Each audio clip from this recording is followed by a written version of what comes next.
यदा यदा हि धर्मस्य वाचो वेगम। तो ये प्रभुपाद जी बताते हैं अर्ज टू स्पीक। तो आप देखोगे इस संसार में ये जो बोलने की वृत्ति है ये बहुत ज़्यादा लोगों में एक प्रकार से पाई जाती है, बट क्या बोलना है ये पता नहीं है। बहुत इको है, क्या बोलना है ये पता नहीं है। तो आप देखोगे कभी कभी हम लोग घंटे घंटे जो है फालतू की बातों में बहुत समय व्यर्थ कर देते हैं, बहुत समय, खास करके गॉसिपिंग में और कोई भी दूसरे की बुराई करने में, क्रिटिसिज्म में, इस समय बहुत समय जाता है हम लोग का। अब इससे हानि क्या होती है? एक तो हमारा एनर्जी डाउन होता है और ऊपर से हमारी चेतना खराब होती है। आप देखोगे कि जब भी आप किसी व्यक्ति की बुराई करके आते हो या फालतू बात करते हो तो आपका मन संतुष्ट नहीं होता। एक प्रकार से हमारे मन में ग्लानि आती है, एक गिल्ट फील आता है, क्योंकि परमात्मा खुश नहीं होते अंदर से। कोई भी हो, चाहे वो भक्त भी क्यों ना हो, कोई भी हो, तो मन में जो है ना एक प्रकार से वो दुख आता है कि अरे क्यों बेकार का इतना बोला उसके लिए, क्योंकि परमात्मा खुश नहीं होते उससे। तो क्या होता है, ये जो अर्ज टू स्पीक है ये इतना प्रोमिनेंट है कि लोग आज दुनिया में छोटे छोटे बातों पर जो है इतने झगड़े हो जाते हैं। इतना झगड़ा, कलह और जो इतना युद्ध खाली एक बात पर, उसने क्या बोला। अब ये पॉलिटिशियंस का देखिए, खाली एक शब्द बोल दे कहीं पर और उस पर कितना डिबेट होता है। अभी मोदी जी एक लाइन बोलेंगे और उस पर सारे चैनल घंटों घंटों चर्चा करेंगे, 4 लोग खड़ा कर देंगे डायस पर, एक इस पार्टी का एक उस पार्टी का, और डिबेट शुरू, फालतू में लड़ते रहेंगे। ऐसा क्यों बोला उस व्यक्ति ने? अगर वो मान लो भगवान के बात में डिबेट करते समझ भी आता, बट एक ऑफकोर्स पॉलिटिशियन भी एक पावरफुल व्यक्ति है, बट ये बोलने का जो अर्ज है ये हम लोग के अंदर पूरा भरा पड़ा है एकदम। इसलिए इससे क्या होता है कि कई बार हम गलत समय में गलत चीज बोल देते हैं, गलत स्थान में गलत चीज बोल देते हैं और उससे झगड़ा और बढ़ जाता है या क्लेश और बढ़ जाता है। क्योंकि कई बार लोग जो हैं वो बोलने के पीछे इंटेंशन समझ नहीं पाते। रिलेशनशिप में ये वाणी का कंट्रोल होना बहुत जरूरी है, बहुत जरूरी है। कोई भी रिलेशनशिप हो, चाहे हस्बैंड वाइफ हो, फ्रेंड्स हो, पेरेंट्स चिल्ड्रन हो, क्योंकि लोग क्या बोल रहे हो उससे ज्यादा किस भाव से बोल रहे हो वो बहुत समझ में आता है। लाइक फॉर एग्जाम्पल आपको एक एपिसोड बताता हूं। ध्रुव महाराज जब अपने पिताजी के गोद में बैठने जा रहे थे तो उसकी जो सौतेली माँ थी उसका नाम क्या था? सुरुचि। हाँ, सुरुचि। उसने क्या बोला कि ध्रुव तुम जाकर के भगवान की आराधना करो।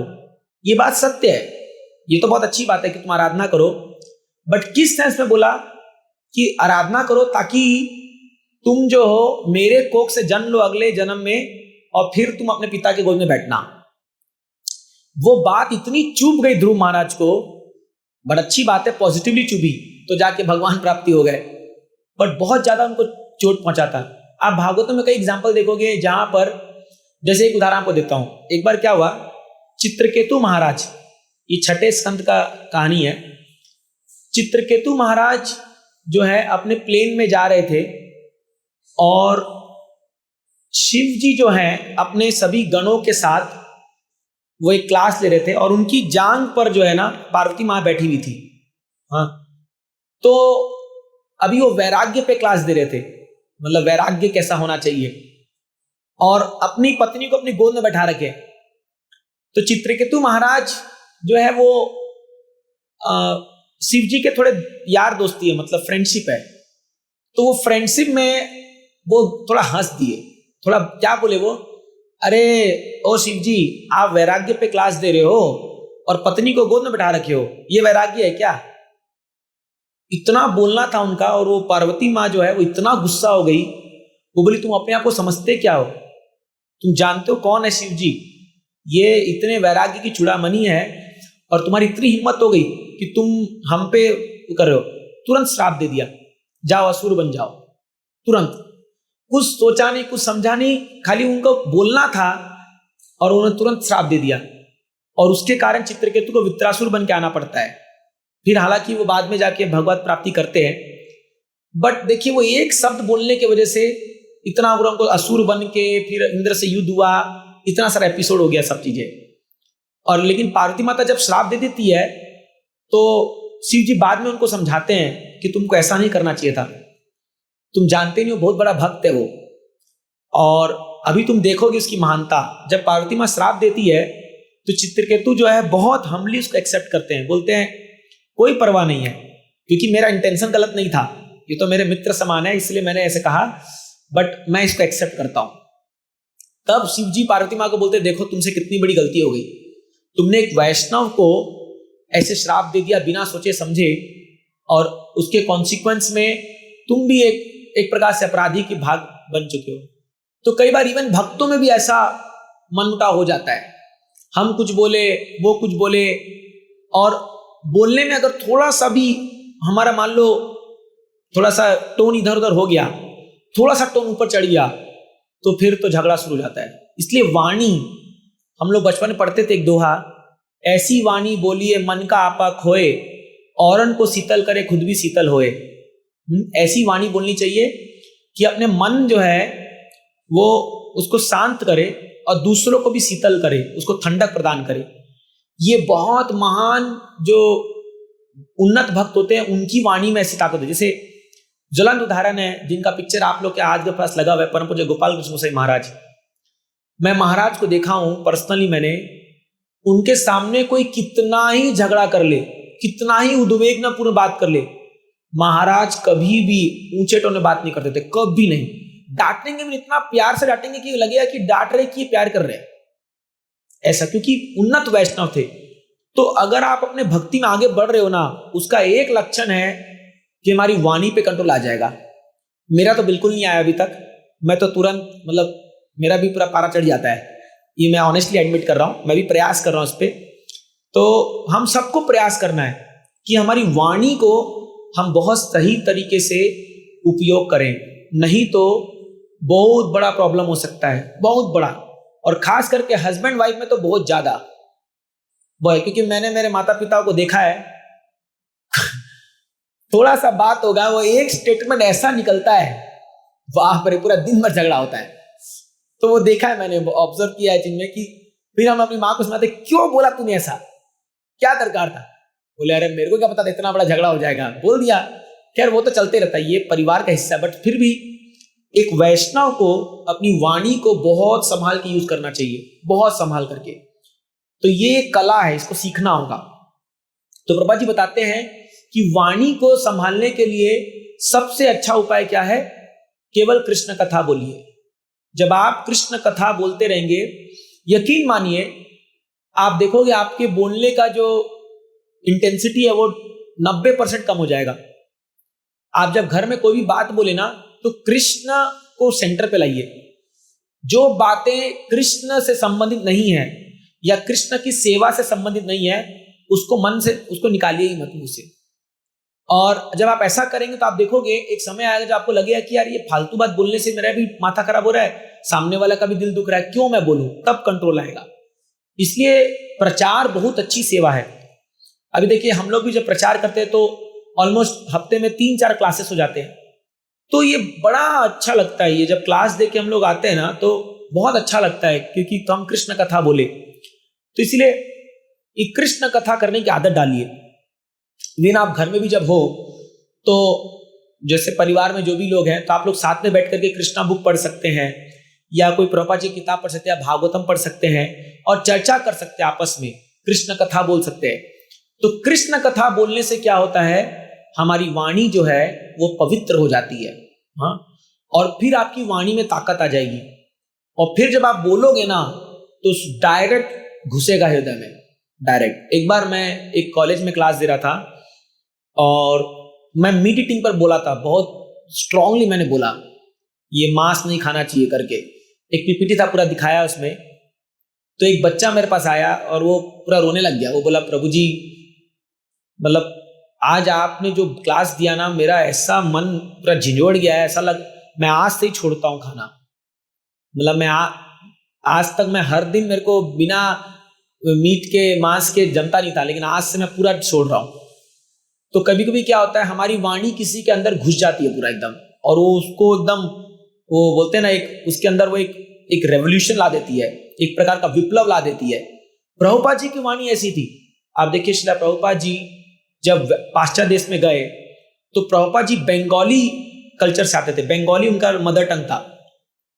अब एक बंगाली एक्सेंट वाला व्यक्ति और इंग्लिश में लेक्चर दे रहा है, तो बहुत सारे शब्द जो समझ में नहीं आते थे शुरू के दिनों में इन अमेरिकन लोगों को।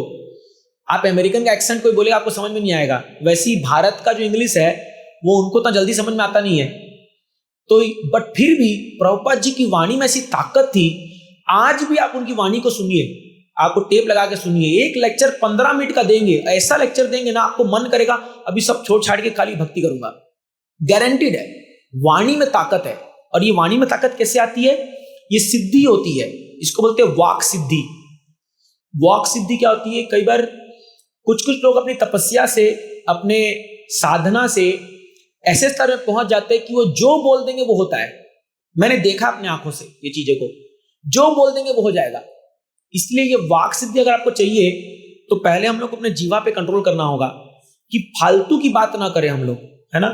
तो एक उदाहरण आता है, प्रभुपाद जी बताते हैं कि जिस प्रकार जो मेंढक है, अभी बारिश के मौसम में आप देखोगे वो कोई भी नदी तालाब होगा, वहां पर टर टर टर टर टर आवाज करता है ना, टर टर टर टर। आप रात में जाओगे तो आवाज आती रहेगी, टर टर टर टर टर। ये जब टर टर टर करता है ना, तो ये क्या करता है, ये सांप को इनवाइट करता है, आ मुझे खा ले। कि सांप इसकी आवाज से पकड़ लेता है यहां मेंढक है, और बराबर वहां पहुंचेगा, इसको मुंह में दबोच लेगा। तो प्रभुपाद जी बोलते हैं जो लोग बहुत ज्यादा बकबक करते हैं ना, वो अपने मृत्यु को इनवाइट करते हैं, जल्दी मृत्यु को इनवाइट करते हैं। इसके पीछे लॉजिक है। कैसे लॉजिक है? देखिए, हमारे जीवन में जितना भी उम्र है, 50 साल, 60 साल, 70 साल, ये हमें गिनती के सांस दिए गए। आपको पता है हमारा ब्रीदिंग जो है, ये सांस, जितना सांस आपके माने उम्र में लिखा हुआ है उतना ही आप लोगे। और अगर आप अपनी सांस को कंट्रोल करते हो ना, सांस मतलब मदर इन लॉ नहीं, ये सांस ब्रीदिंग, बस सांस को कंट्रोल करना बहुत मुश्किल है। तो ब्रीदिंग मतलब अपना ये जो हम श्वास जो लेते, श्वास बोल सकते हैं इसको, है ना।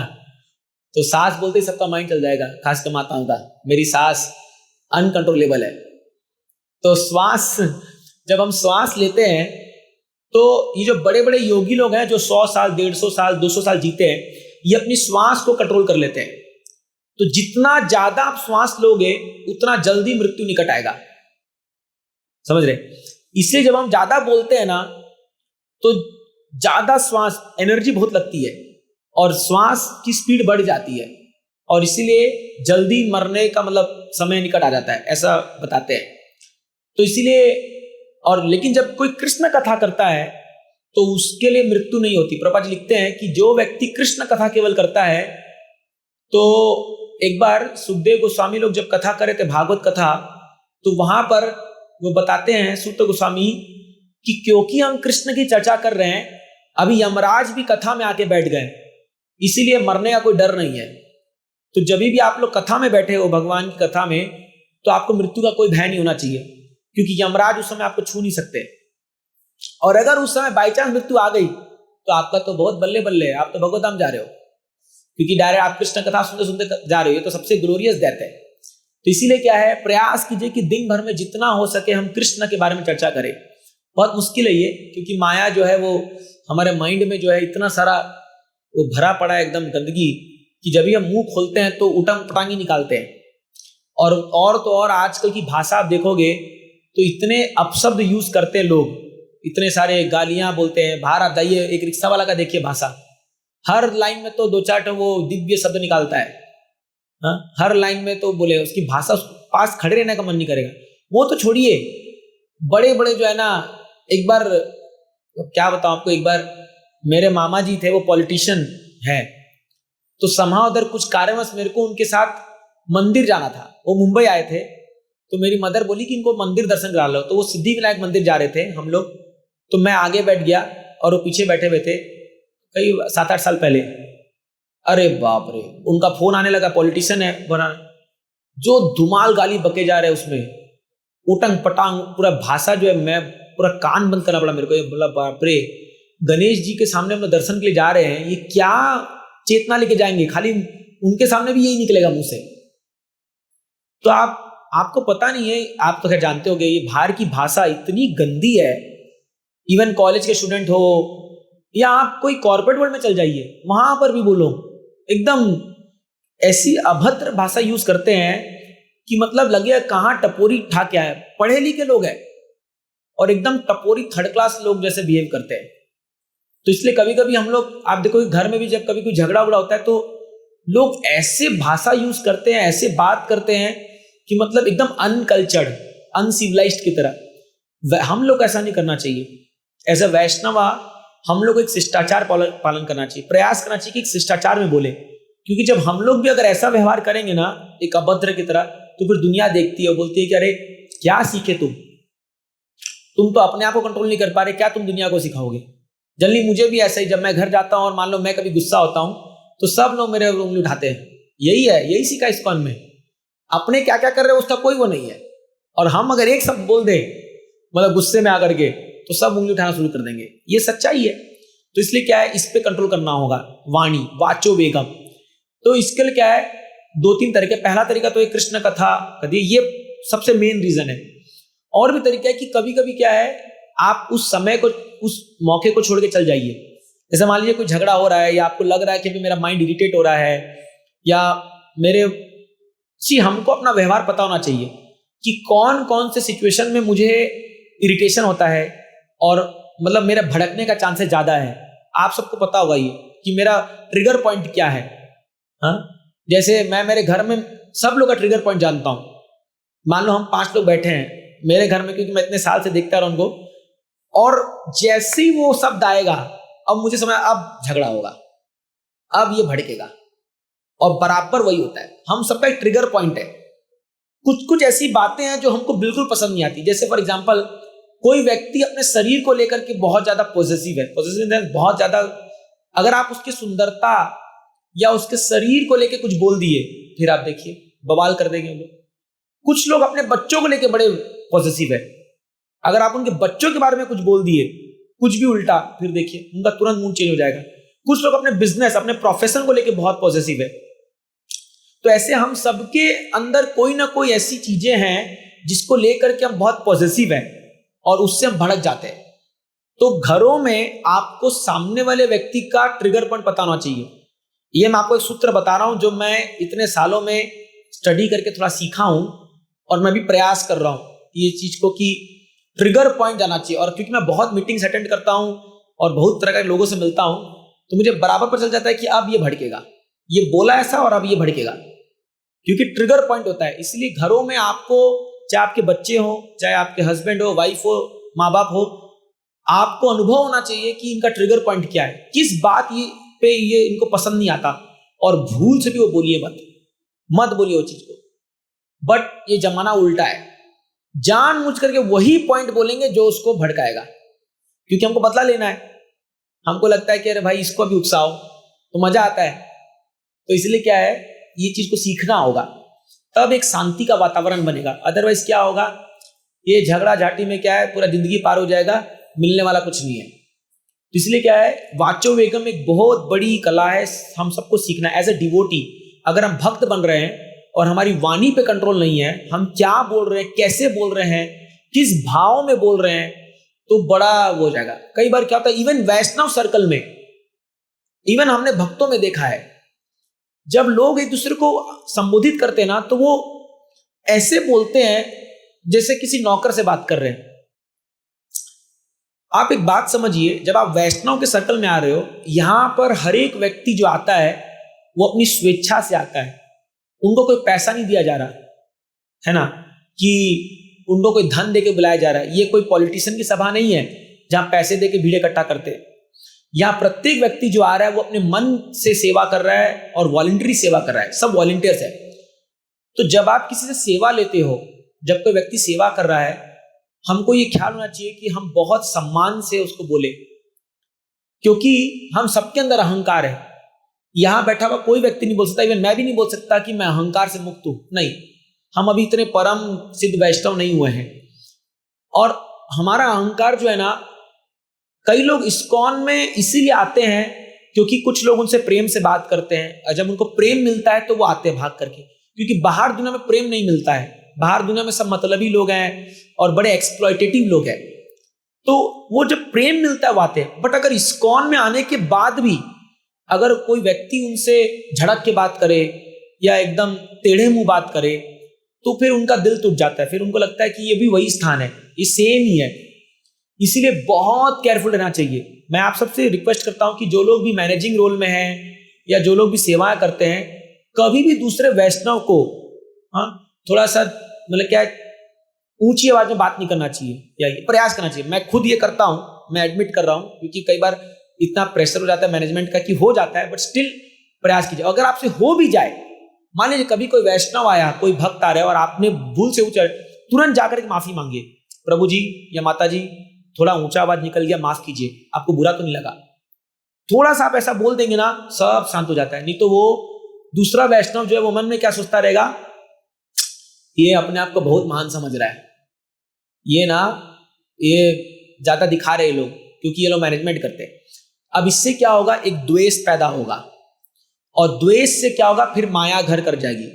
माया इस चार दीवारी के अंदर घुस नहीं सकती है, लेकिन वो घुसती कब है, दो वैष्णव के बीच में झगड़ा करा देती है। वो दो भक्तों के बीच में झगड़ा करा देगी, उसका काम ही है, कली का काम ही यही है, झगड़ा कराना। और ये झगड़ा स्टार्ट होता है यही वाणी से, क्योंकि यहां आप देखोगे नहीं कोई मारपिटाई तो कोई करता नहीं उतना। कभी कभी वो भी हमने देखा है, मल्लयुद्ध देखा है हमने, वो भी हो जाता है कभी कभी भक्तों के बीच में, क्योंकि जो लोग अनट्रेन्ड डिवोटीज हैं वो लोग कभी कभी हाथ उठ जाता है, गुस्सा इतना आ जाता है लोगों को। बट एटलीस्ट वाणी से भी अपराध नहीं करना चाहिए। तो प्रयास करना चाहिए कि हमेशा बहुत ही विनम्र भाव से और एक लहजीब से बोले, एक तमीज से बोले। तू ता की भाषा तो कभी यूज ही नहीं करना चाहिए, कभी भी तू शब्द करके नहीं बोलना चाहिए किसी भी वैष्णव को या भक्त को, हमेशा आप करके। और प्रभु जी, इसलिए प्रभुपाद जी ने नियम बनाया है कि आप जब भी अपना मुंह खोले प्रभु जी माता जी, क्योंकि जब आप प्रभु जी माता जी बोलते हैं तो एक सम्मानजनक शब्द है ना। तो कोई भी हो, इवन एक बच्ची भी हो छोटी, उसको भी माता जी बोलना चाहिए। एक छोटा बच्चा हो, प्रभु जी बोलना चाहिए, तो उससे तुरंत सम्मान आपके मन में आएगा। इसलिए हम नाम से नहीं पुकारते यहाँ पर किसी को। तो ये जब आप वैष्णव एटिकेट फॉलो करोगे, ऑटोमेटिक आपकी वाणी में जो है एक मिठास आएगी। और देखिए, आप मीठा शब्द बोलोगे ना, दुनिया आपके कदमों में आके पड़ेगी। थोड़ा सा मीठा शब्द जो है ना, वो लोग आपके चरणों में आके पड़ेंगे। अभी मैं आपको बता रहा हूँ, परसों मेरे साथ क्या हुआ। मैं उल्लासनगर गया था क्लास देने के लिए, तो अच्छा कथा वथा सब हो गया, मैं बस बाहर खड़ा था, गाड़ी आ रही थी, मैं खड़ा था आने के लिए। तो एक डिवोटी आया जिसको मैं पर्सनली नहीं जानता हूँ। वो आया और वो बोलने लगा, प्रभु जी बहुत अच्छा कथा हुआ, बहुत अच्छा ये हुआ, प्रभु जी आशीर्वाद दीजिए कि मैं और भक्ति में आगे बढ़ूं। तो मैं उसको कंधे में से हाथ रख के बोल दिया कि प्रभु जी बहुत अच्छा, आप लोग बहुत अच्छा भक्ति कर रहे हो, आप आगे बढ़ो, सपोर्ट करो, मिल करके आगे बढ़ो, सब लोग हम आगे बढ़ेंगे। वो इतना गदगद हो गया कि मुझे ध्यान नहीं रहा, मैं पीछे होकर खड़ा था, उसके हाथ में पानी का बोतल था। पता वो क्या किया, वो पानी का बोतल खोला और मेरे पाँव में पानी डाला, और वो इतना फास्ट किया, पानी डाला और सीधा पाँव छू के पानी सिर पे लगा लिया। मैं बोला अरे ये क्या हो गया, मैं पूरा एकदम चौंक गया। तो वो बट उसका जो एटीट्यूड था इतना रिस्पेक्टफुल था कि मैं वहां एकदम गदगद, बोलते ना, मैं ह्यूमिलिटी में डूब गया, मैंने विनम्रता में मैं डूब गया। मैं बोला अरे बाप रे बाप, ये मेरे को किस लेवल पे देख रहा है। मैं अपने आप को नहीं देख रहा हूं वैसा, बट वो इस लेवल पे देख रहा है कि प्रभु जी ने मुझे हाथ रख करके मेरे को थोड़ा सा एनकरेज किया। तो वो बहुत ज्यादा वो हो गया, मतलब एकदम मेल्ट हो गया उसका हार्ट। तो क्या होता है, हमारे छोटे छोटे जेस्चर, थोड़े थोड़े चीजें, हाँ, जैसे उस दिन एक महाराज आए थे, क्लास दे रहे थे, बड़े अच्छे महाराज थे, उनका नाम था राधा श्याम सुंदर महाराज, श्याम सुंदर महाराज। तो इतने विनम्र भक्त थे। तो क्लास हो गया, उसके बाद हम सभी ब्रह्मचारी लोग जाकर के उनसे मिलने लगे। तो अभी जो हमारे टेंपल में सीनियर ड्यूटी वाइस प्रेसिडेंट, वो सबको मिला रहे थे कि भाई ये व्यक्ति ये सेवा करता है, सेवा करता है। जिन जिन लोग को वो मिलाए, इवन जो व्यक्ति भक्तों का आयरन करता है, कुछ भक्तों का कपड़ा आयरन जो करता है, वो भी आया था। उसको भी महाराज क्या कर रहे हैं ना, कंधे में तबा के क्या बोलते हैं, तुम बहुत अच्छी सेवा कर रहे हो, जबकि वो पैसा लेता है, मतलब वो एक एम्प्लॉई है। वो यहाँ पर जो है कुछ सीनियर भक्तों का कपड़ा धोता है और उनको आयरन करके देता है, जैसे सूरदास हो जाए या जो सीनियर ड्यूटीज है उनका। अब जब वो टेलर, वो जो क्या बोलते हैं उसको, वॉशरमैन या जो भी आकर के जब वो आया तो महाराज उसको ऐसे पीठ में क्या बोलते हैं, तुम वैष्णव की सेवा कर रहे हो, तुम बहुत अच्छा भक्ति कर रहे हो। उसकी आंख में पानी आ गया कि मतलब आज तक मेरे को कोई इतना सम्मान नहीं दिया। सब लोग तो सोचेंगे नहीं, ये तो एम्प्लॉई है, ये तो एक धोबी है, इसको तो पैसा लेता ही है। बट मैं उस समय देख रहा था कि जस्ट उनके वो पीठ पे हाथ रख के थपथपाने से क्या होता है, बहुत एनकरेजमेंट मिलता है। ये काम सभी माता पिता को करना चाहिए अपने बच्चों के साथ। आप लोग को कभी भी आपका, जब मैं आर्ट ऑफ पेरेंटिंग क्लास में बता रहा था कि कभी भी जब आपके बच्चे स्कूल से आए या कुछ भी चीज वो हासिल करे, कुछ भी चीज, तो उनको जो है ना एक शाबाशी दीजिए, एक जस्ट पैटिंग और दीजिए कि शाबाश, बहुत अच्छे, आगे बढ़ो, ये करो। इसको बोलते हैं एनकरेजमेंट। पता चला आजकल कई लोग ठोकते होंगे पकड़े पहले चल नालायक वो भी चाहिए but not all the time. हाँ, तो ये एनकरेजमेंट। आप देखिए गुरु महाराज जब आते थे ना, परम पूज्य गोपाल कृष्ण महाराज, हम जब भी महाराज सामने जाते थे ना तो महाराज को में से हाथ जोड़ते थे। महाराज खाली से हाथ, अभी महाराज बहुत वृद्ध हो गए थे, तो महाराज जैसे हाथ निकल, महाराज खाली बस ऐसे करते थे कि आ जाओ तुम मेरे शेल्टर में आ जाओ। वो ऐसा लगता था कि हम लोगों की हमारे ऊपर किसी का हाथ है। ये बहुत जरूरी है, मैं बता रहा हूं, ये छोटे जेस्चर्स, तो कुछ एनकरेजमेंट के शब्द, कुछ अच्छी बातें, कुछ मीठी बातें, तो इसीलिए ये बहुत जरूरी है, ये वाणी को कंट्रोल करना। अभी देखिए कई बार हम लोग करेक्शंस देते लोगों को, कई बार इवन वैष्णव लोग में हम कुछ करेक्शन दे देते लोगों को। एक फॉर्मूला मैं आपको बताता हूं, आपको कभी भी जिंदगी में किसी को करेक्शन देना है ना, मतलब किसी को कुछ, उसको जेन्युइनली कुछ फीडबैक देना है, इसको सैंडविच फॉर्मूला बोलते हैं। पहले ग्लोरिफिकेशन, फिर करेक्शन, फिर ग्लोरिफिकेशन। सैंडविच तो आपने खाया होगा ना, एक ब्रेड होता है, ऊपर ब्रेड होता है, बीच में मसाला होता है, फिर ब्रेड होता है ना, या बर्गर। तो वैसे ही जब भी आपको किसी को करेक्शन देना है, पहले उसका गुणगान कीजिए, पहले एक गुण बताइए उसका, फिर बीच में थोड़ा सा करेक्शन दीजिए और फिर गुणगान कर दीजिए बहुत सारा, तो वो जो करेक्शन है वो छुप जाता है। ये तरीका है। बट हम लोग गुणगान तो हार्डली करते हैं, इतना करेक्शन दे देते हैं बेचारा टूट के वो हो जाता है एकदम, है ना। जैसे कई बार क्या होता है कि मान लीजिए कोई व्यक्ति कीर्तन कर रहा है और अभी वो कीर्तन अच्छा नहीं किया, हाँ, मान लो कुछ चीज गलत गा दिया, तो अभी क्या है कि दो तरीके, या तो हम जाकर के बोले क्या प्रभु इतना घटिया गाया आपने, छी, पूरा माहौल खराब कर दिया, वो अगले बार से कहीं माइक ही नहीं पकड़ेगा कभी वो। और दूसरा तरीका क्या है, बोला प्रभु आपने ये लाइन बहुत सुंदर गाया, बट क्या है ना प्रभु जी, आप ये लाइन को अगर ऐसे गाते ना तो बहुत अच्छा होता। ये चीज मैंने कुछ हृदय माधवपुर से सीखी है। आप देखो वो कभी भी किसी को डायरेक्ट नहीं डांटते, कभी भी नहीं। मैं बहुत कुछ मैंने सीखा है उनसे देख कर, क्योंकि मेरा नेचर बहुत थोड़ा सा एकदम स्ट्रेट फॉरवर्ड था, बट धीरे धीरे मैं कुछ लोगों से मैंने बहुत कुछ सीखा है। तो डायरेक्ट करेक्शन देने से क्या हो जाता है, रिश्ता टूट जाता है, रिलेशन टूट जाता है। तो मैंने तो बहुत गड़बड़ी की है इसमें, बट मैं आपसे कह रहा हूं कि ऐसा गलती मत कीजिए ना, इससे कुछ होने वाला नहीं है। आप सोचो कि मैं व्यक्ति को सुधार रहा हूं, आप सुधार नहीं रहे हो, आप उसको और बिगाड़ रहे हो, क्योंकि आपने उसके अहंकार को फ्लेयर अप कर दिया है और वो और सुधरने के बजाय बिगड़ जाएगा। इसलिए क्या है, ये वाणी का उपयोग कैसे करना चाहिए, इसको तरीका आपको आना चाहिए। इस पे बहुत लंबा क्लास होता है, लेकिन अभी और आगे नहीं बढ़ेंगे, हम आगे दूसरे टॉपिक में जाना है। तो अब कई लोग इसमें क्या बोलते हैं कि भैया सबसे बड़ा बढ़िया तरीका बोलो ही मत, मौन रह जाओ, ना रहेगी बांस ना बजेगी बांसुरी, हम कुछ बोलेंगे नहीं। ये तरीका सही नहीं है। इसलिए कुछ लोग बोलते हैं ना मौनी बाबा, आजकल आप टीवी में देखोगे ये बाबा जी 1 महीना से कुछ बोले नहीं है, तो प्रभुपाद जी बोलते हैं ये क्या मतलब है नहीं बोलने से, क्या हो जाएगा इससे। बोलते हैं उससे अच्छा रियल मौन व्रत, प्रभुपाद जी बोलते हैं, is utilizing your tongue in service of Krishna by glorifying Krishna. जब आप कृष्णा गुणगान करते हो वो रियल मौन व्रत है। तो प्रभुपाद जी बोलते हैं हम 24 घंटा अपना मुंह खोलेंगे, लेकिन हम केवल कृष्णा के बारे में बोलेंगे। इसलिए चुप रहने के का कोई सॉल्यूशन नहीं है। और आप देखोगे जब आप चुप रहोगे, जैसे कुछ लोग बहुत चुप रहते हैं, वो सहते सहते सहते सहते, बट जिस दिन उनका वल्लकन फटता है ना, ऐसा भयंकर फटता है कि बस। मैं आपको एक बात बता रहा हूं, जो लोग बहुत शांत रहते हैं ना वो ज्यादा खतरनाक होते हैं, ये सच्चाई है। जो बहुत शांत होते हैं ना वो ज्यादा खतरनाक है। जिस दिन वो फटेंगे ना तो ऐसा एक्सप्लोर। और जो लोग पटर पटर करते रहते हैं ना तो वो ठीक है, थोड़ा बहुत चल जाता है, वो ज्यादा बुरा नहीं मानते वो लोग। बट अगर आपको ऐसा लग रहा है कि भाई आप बहुत सारी चीजों को सह रहे हो, देयर शुड बी समबडी, किसी के सामने आपको अपने मन की बात बोलनी चाहिए, किसी के सामने, कोई आपका अच्छा फ्रेंड हो, कोई भी व्यक्ति हो। तो क्योंकि क्या होगा, अगर आपने या तो आप उसको पचा गए हो या तो आप अपने हृदय में उसको पचा गए तो बहुत अच्छी बात है, ये बहुत अच्छी बात है। बट अगर आप नहीं कर पा रहे वो चीज तो अंदर ही अंदर हम बीमार हो जाएंगे। अगर हम ज्यादा अंदर अपने रखेंगे ना इन चीजों को, हम बीमार हो जाएंगे। देखिए भगवान शिव को देखिए, जब जहर निकला था तो भगवान ने उसको कहां रखा?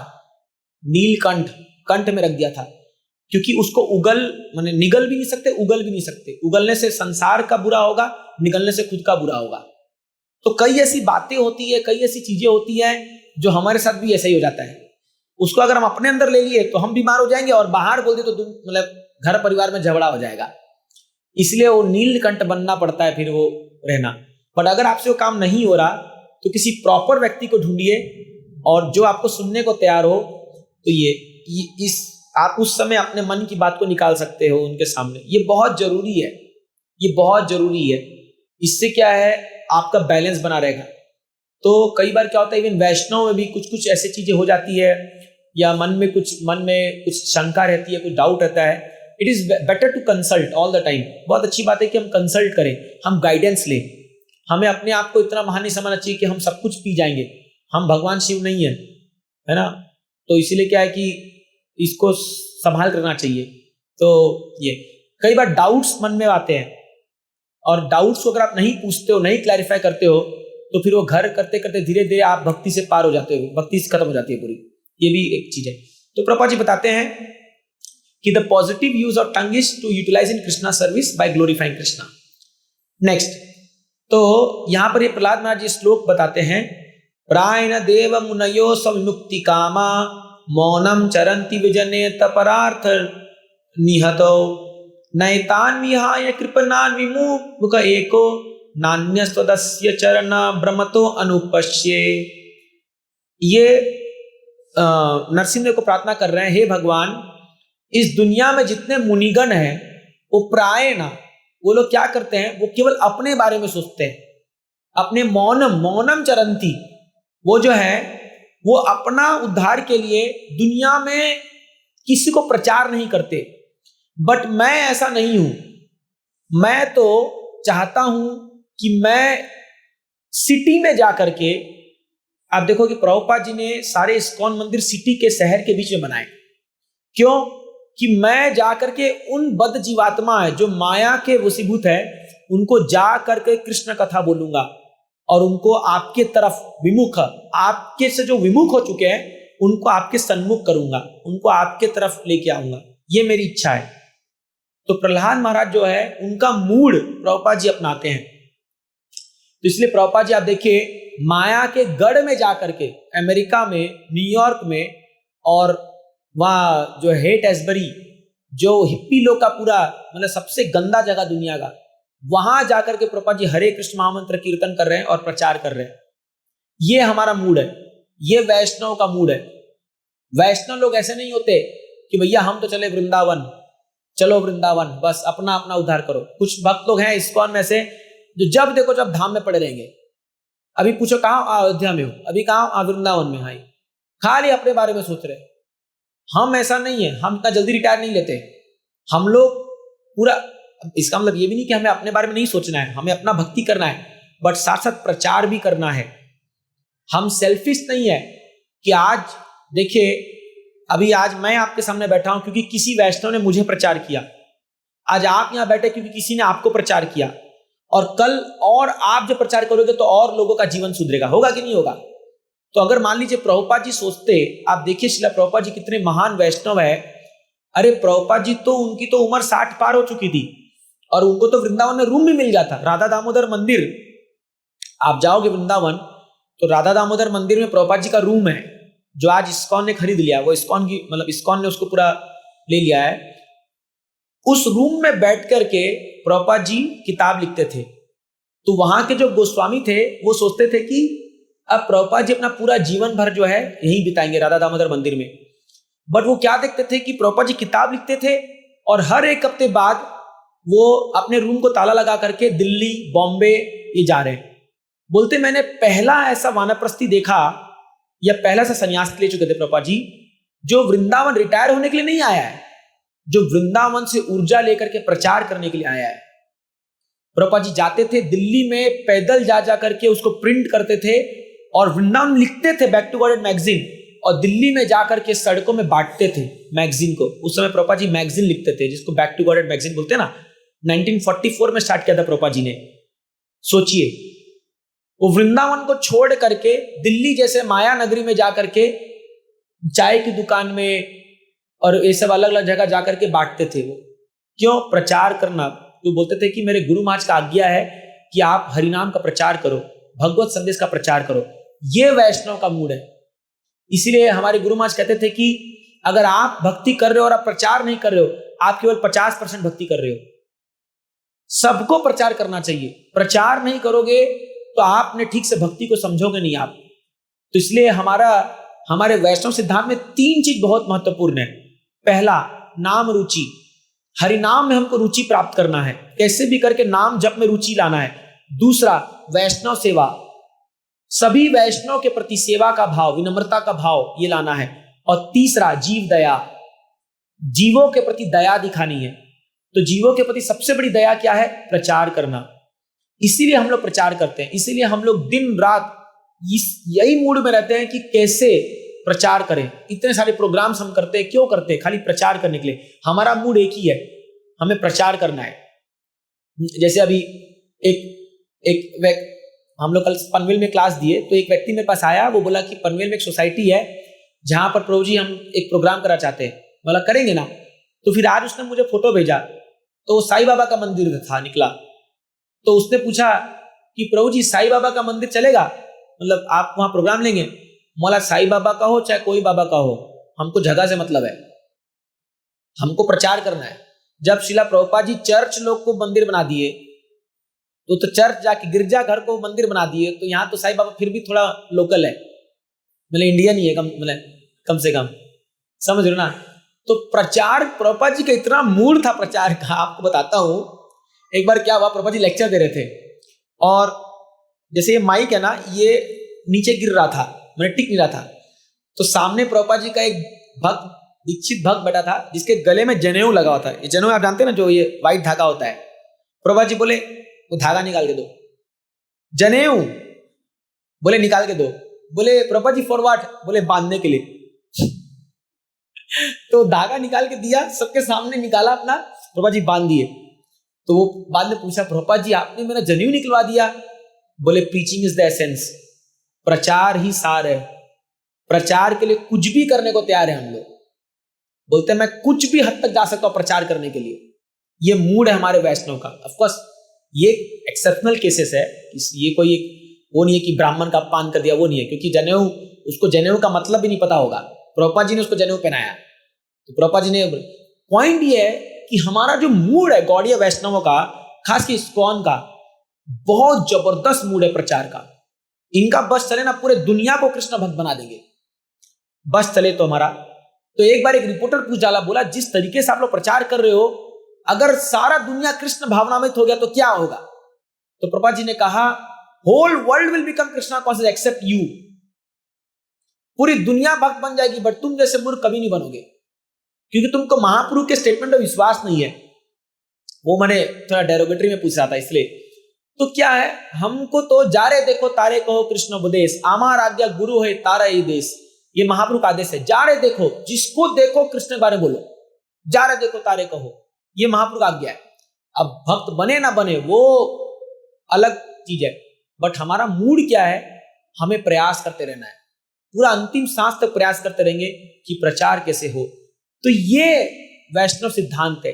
इसीलिए जो भी लोग इस प्रचार कार्य में लगते हैं, जो सेवा देते हैं, वो बड़े भाग्यशाली हैं और उन पे विशेष कृपा आती है। इनफैक्ट 11वें स्कंद के एक तात्पर्य में प्रभुपाद जी के शिष्यों ने लिखा है, जो व्यक्ति प्रचार करता है और जाने अनजाने में से कुछ भूल भी हो जाए ना प्रचार करते दौरान, तो महापुरुष को माफ कर देंगे।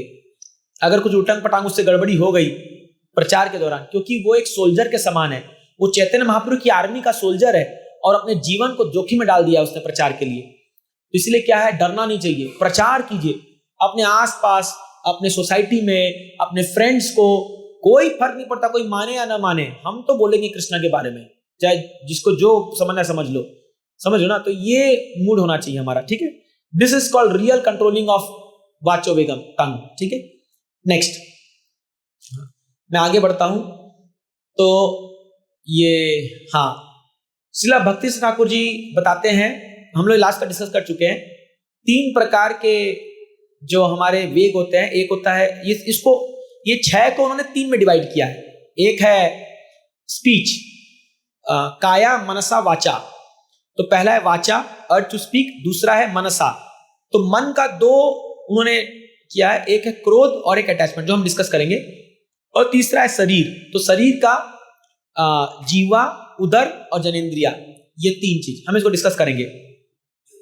हाँ, तो क्या होगा जब व्यक्ति इन 3 प्रकार के या 6 प्रकार के वेग से वशीभूत हो जाता है, तो उसका जीवन जो है बड़ा दुर्भाग्यशाली होता है। Life becomes inauspicious. मैं आपको बताऊंगा कैसे ऐसे होता है ये चीजें।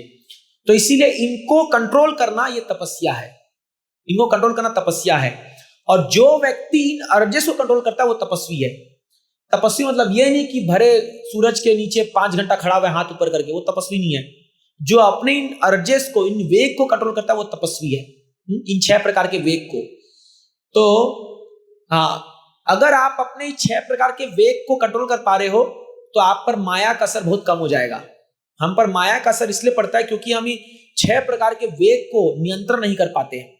और माया का हथियार ही वही है कि वो सेंस ऑब्जेक्ट फेंकती है हमारे सामने और हम सकम हो जाते हैं, हम जो है उसमें लिप्त हो जाते हैं, और ये माया का हथियार है। आगे और चर्चा करेंगे। हाँ, ये बहुत सुंदर श्लोक है। ऋषभ देव महाराज 5वें स्कंद में 5.5.1, ये गुरु महाराज का बहुत फेवरेट वर्स था। नायम देहो देह भाजामि लोके कष्टान कामान अर्हते विभुजाम ये तपो दिव्यम पुत्र का ये न सत्वम शुद्ध है यस्मात् ब्रह्म सौख्यम तनंतम।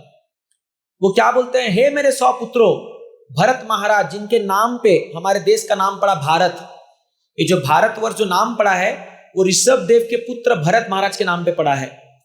तो इनको ये राजगद्दी सौंपने के पहले 100 पुत्रों को बैठा करके, जैसे आपको मैं क्लास दे रहा हूं वैसे क्लास दे रहे थे, और पहला श्लोक ये बोलते हैं, हे मेरे पुत्रों, नायम देहो देह भाजाम लोके, तुमको अभी मनुष्य शरीर मिला है, ये देह जो मिला है, कष्टान कामान अर्हते विभुजामिये, इस शरीर को बहुत कष्ट लेकर के केवल इंद्र तृप्ति के लिए मत खपाओ। क्योंकि आप देखिए, एक इंसान जो है इस संसार में बहुत कष्ट से जो है पैसा कमाता है, बट वो क्या सोचता है, अपने इंद्र तृप्ति के बारे में सोचता है। जब अपनी इंद्र तृप्ति करता है तो उसको लगता है कि बड़ा मजा आया, मेरे कष्ट उठाने का जो मुझे फल मिला वो इंद्र तृप्ति मेरे को मिला है। और वो बड़ा ग्राफिक एग्जांपल देते हैं। क्या एग्जांपल देते हैं, विड बुझामिए, सुअर और कुत्ता, 2 का एग्जांपल देते हैं। ये एग्जांपल क्यों देते हैं मैं आपको आगे बताऊंगा, आगे मैं बताऊंगा। सुअर और कुत्ता याद रखिएगा, 2 एग्जांपल देते हैं। बोलते सुअरों और कुत्तों के समान अपने जीवन को इंद्र तृप्ति में मत खपाओ, ये हानि है तुम्हारे जीवन का। तो क्या बोलते हैं, क्या करो तो फिर तपो दिव्यम, तपस्या करो। कैसी तपस्या, दिव्य तपस्या। तो दिव्य तपस्या का मतलब क्या है, भगवान के प्रसन्नता के लिए तपस्या। हिरण्यकश्यप भी तपस्या किया था, लेकिन वो क्या तपस्या किया था, भगवान बनने के लिए तपस्या किया था। वो दिव्य तपस्या नहीं है, वो भौतिक तपस्या है। जैसे आप देखोगे आज भी कई भौतिकवादी लोग बड़ा तपस्या करते हैं, पर उनका गोल क्या है, मैं राजा बनूंगा दुनिया का, मैं बड़ा महान व्यक्ति बनूंगा, वो तपस्या करते हैं। बट हम वो तपस्या नहीं करते। हमारे तपस्या का एक ही मकसद है, भगवान कृष्ण की प्रसन्नता। जैसे हम जन्माष्टमी में सुबह से लेकर रात 12 बजे तक हम लोग उपवास रखते हैं, हम कुछ नहीं खाते, पानी भी नहीं पीते, व्रत कठोर तपस्या या निर्जला एकादशी में, कई भक्त तो हर एकादशी निर्जला करते हैं। ये तपस्या हम कोई भौतिक चीज के लिए नहीं करते, ये भगवान को खुश करने के लिए करते हैं। भगवान खुश होते हैं तपस्या करने से। तो तपो दिव्यम पुत्र का ये न सुदहेद यस्मात् ब्रह्म सौख्यम तरंतम। जब आप ये तपस्या करोगे तो क्या होगा, आपकी सत्ता शुद्धिकरण हो जाएगी। जो भी आपके हृदय में गंदगी बैठा हुआ है, काम क्रोध लोभ मोह मद मत्सर्य, उसका शुद्धिकरण हो जाता है और उससे क्या होगा, ब्रह्म सुख का आपको अनुभूति होगा। आप करके देखिए, जो लोग भी एकादशी व्रत फॉलो करते हैं, जन्माष्टमी व्रत फॉलो करते हैं और जो लोग भी ये नियमों को पालन करते हैं, अपने आप आपको अंदर से एक सुख महसूस होगा, ब्रह्म सुख महसूस होता है अपने आप देखिए, पूछिए कुछ भक्तों से जो लोग आज मंगल आरती आए थे सुबह, कितने लोग आज मंगल आरती आए थे सुबह, हाथ उठाइए। देखिए यहाँ कुछ भक्त लोग, आप प्रत्येक को अभी क्लास के बाद पूछेगा उनको कैसा अनुभूति हुआ होगा सुबह आज, तो सब बोलेंगे प्रभु जी क्या आनंद आया, क्या मजा आया। मुझे खुद भी आज मैं बैठ के, हम लोग प्रभुपाद जी के सामने पूरा 12-16 माला किए बैठ के, जो आनंद आता है, अरे बाप रे, ऐसा लगता है कि इससे बड़ा सुख है ही नहीं दुनिया में। तो ये होगा, आप तपस्या कर रहे हो भगवान के लिए, तो ये मत सोचिए कि भगवान आपको कुछ नहीं देंगे, वो देंगे। क्या देंगे, ब्रह्म सुख देंगे। तो ये तपस्या हमको करना चाहिए। नेक्स्ट, तो हम नेक्स्ट आते हैं, इन पे हम और आगे क्लास में चर्चा करेंगे, बोलने के लिए बहुत कुछ है लेकिन समय को भी ध्यान में रखना पड़ेगा। नेक्स्ट है मनस वेगम, वाचो वेगम, मनस वेगम। मनस मतलब माइंड्स डिमांड, मन की इच्छाएं। देखिए मन तो जो है ना, वो एक पागल हाथी के समान है, मन बंदर के समान है, मन एक बच्चे के समान है, वो तो भागेगा, वो तो भागेगा। तो मन जो है 1000 चीज आपके सामने लाते रहेगा और मन कभी भी ये नहीं बोलने वाला कि अब बस हो गया, अब मुझे संतुष्ट, मैं संतुष्ट हो गया। तो मन के विषय में एक एग्जाम्पल आता है एक जिन का। तो एक बार एक व्यक्ति एक तांत्रिक के पास जाता है, बोलता है बाबा मेरे मन में बहुत सारी इच्छाएं हैं, मुझे एक ऐसा जिन निकाल के दे दो जो मैं जो बोलूं फटले मेरा इच्छा पूरा कर दे। तो तांत्रिक बोला बेटा मैं करके दूंगा, तेरे को एक जिन देता हूं मैं। तो एक कहानी है, तो जो उसको जिन दिया, बोला बट इसके साथ एक प्रॉब्लम है। प्रॉब्लम यह है कि ये खाली नहीं बैठ सकता, इसको तेरे को हमेशा एंगेज करना होगा, कोई ना कोई काम तेरे को देना होगा। अगर तू उसको खाली छोड़ दिया ना, ये तेरे को खा जाएगा। तो बोला अरे बाबा चिंता मत करो, इतनी इच्छाएं मेरे मन में है कि पूरा जीवन भर ये एंगेज रहेगा जब तक मैं जिंदा रहूंगा। तो ये बोला सोच ले बेटा। बोला हाँ बाबा एकदम सही है। ये चला गया, तो जिन को निकाल दिया वो। तो जिन ये मंत्र मंत्र कुछ बोला होगा, जिन निकल गया, बोला हुकुम मेरे आका, हुकुम करो। ये बोला मेरे लिए घर बना दो, डुप्लेक्स, हाँ एकदम बढ़िया। फट रही है तो जिन है, तो विद्या है इसके पास, फटाक से ऐसे किया, बन के रेडी हो गया। तो बोला एक गाड़ी लगा दो, गाड़ी लग गया। 10 ठो सर्वेंट आ जाए मेरे यहाँ पर सब सेवा के लिए, एक कुक, एक मेड, ये वो। ये जो बोलता गया फटाफट फटाफट, 10 मिनट के अंदर इसकी जितनी इच्छाएं थी ये सब पार हो गई। फिर ये बोला हुकुम मेरे आका। ये बोल रहा अरे अभी तो क्या लगाऊं मैं, अच्छा जा एक कप कॉफी लिया, ये फट ले आया, हुकुम मेरे आका, ये हुकुम मेरे आका, हुकुम मेरे आका बोल बोल के। ये तो बोला अरे बाबा ये तो गजब निकला यार, ये तो मान ही नहीं रहा ये। तो फिर ये बोला हुकुम मेरे आका, हुकुम मेरे आका, उसको खाने के लिए आ रहा है। ये डर के भागा तो तांत्रिक पास गया, बोला अरे बाबा कैसा जिन दिया है, ये तो 10 मिनट पूरा कर दिया सब कुछ। बोला मैं तो बोला था तेरे को। बोला मैं इसको क्या करूं अभी। तो बोला अरे मूर्ख, अरे काम कर, इसको बोल तू ये सीढ़ी में चढ़ उतर, दिन भर यही करते रहा, जब मेरे को कुछ जरूरत पड़ेगी तेरे को बुलाऊंगा, फिर बोल देना चढ़ उतर, खत्म। ये दिन भर ऊपर नीचे करता रहेगा, तेरा क्या जा रहा है। सिंपल है कि नहीं है। ये अपना मन ऐसा है, ये जिन के समान है, इसको आप खाली रखोगे ना, ये आपको खा जाएगा। Idle mind is devil's workshop, सुना होगा आपने ये। खाली मन शैतान का घर होता है। और आजकल की समस्या यही है कि लोग खाली बैठे हुए। आपको लगे अरे प्रभु जी एक तो टाइम नहीं है और ऊपर से आप बोलते खाली बैठे, क्यों फालतू चीज में मन लगा रखे। इसलिए आजकल लोग बहुत जल्दी बोर होते हैं। आप देखोगे बोरियत की बहुत बड़ी परेशानी है, बहुत जल्दी बोर होते लोग। कुछ भी चीज उनको दे दो तुरंत बोर हो जाएंगे। कई लोग माला जपते थे, अरे प्रभु जी बोर लग गया यार, मजा नहीं आ रहा, क्योंकि वो मजा ढूंढते हर चीज में। वो रूटीन वर्क नहीं करते हम लोग। हर चीज मजा चाहिए हम लोग को। तो ये मन अगर आप खाली बैठोगे ना तो खाली मन में आपके खाली अनर्था ही आएंगे। दो चीज शास्त्र कहता है, कोई व्यक्ति अगर खाली बैठा हुआ है उसके मन में केवल दो विचार आएगा, स्त्री और धन, और अगर स्त्री है तो उसके लिए पुरुष और धन। ये दो ही चीज आएगा मन में। करके देख लो, खाली बैठ के देखिए, आपका मन वहीं भागेगा। क्योंकि हमारे अंदर काम और इच्छाएं दो इतनी भरी पड़ी है, या तो वो ये सोचेगा या तो किसी दूसरे की बुराई सोचेगा, 100%। इसलिए देखो, जिन घरों में कुछ बूढ़े लोग अभी रहते हैं और अगर उनके पास कुछ काम धाम नहीं है, देखिए वो क्या हाल है वहां पर जाकर के। बाप रे बाप, जो बुराई करते हैं वो लोग, मतलब लोगों का, और इतना कचरा बन जाता है उनका पूरा जीवन जो है। क्यों? क्योंकि कुछ काम धाम करने के लिए है नहीं। आजकल सबसे बड़ी समस्या होगी रिटायरमेंट की हो गई है। लोग रिटायर होने के बाद करे क्या, करे क्या? तो बस कहीं ना कहीं तो मन लगाना है। अब आ गया मोबाइल, और मोबाइल में यूट्यूब जी तो बैठे हुए हैं, वो आपको जो चाहे वो दिखाएंगे। इसलिए क्या है, मन को एंगेज करना बहुत जरूरी है। अगर आपके पास 24 घंटा है तो 26 घंटा का काम होना चाहिए आपके पास, समझ रहे? 26 घंटा का प्लान कीजिए, और फिर अगर आप 24 घंटा जी पाए तो दैट इज सक्सेस। 24 घंटा आपके हाथ में, आप 8 घंटा आपका काम है, फिर आप खाली बैठे हुए हो। इसलिए आजकल लोग फोन करते ना, क्या कर रही थी, कोई माता जी फोन करती है, क्या कर रही थी, नहीं खाली बैठी, बोल है कि नहीं है, बोल क्योंकि हमने देखा है घरों में ये चीज।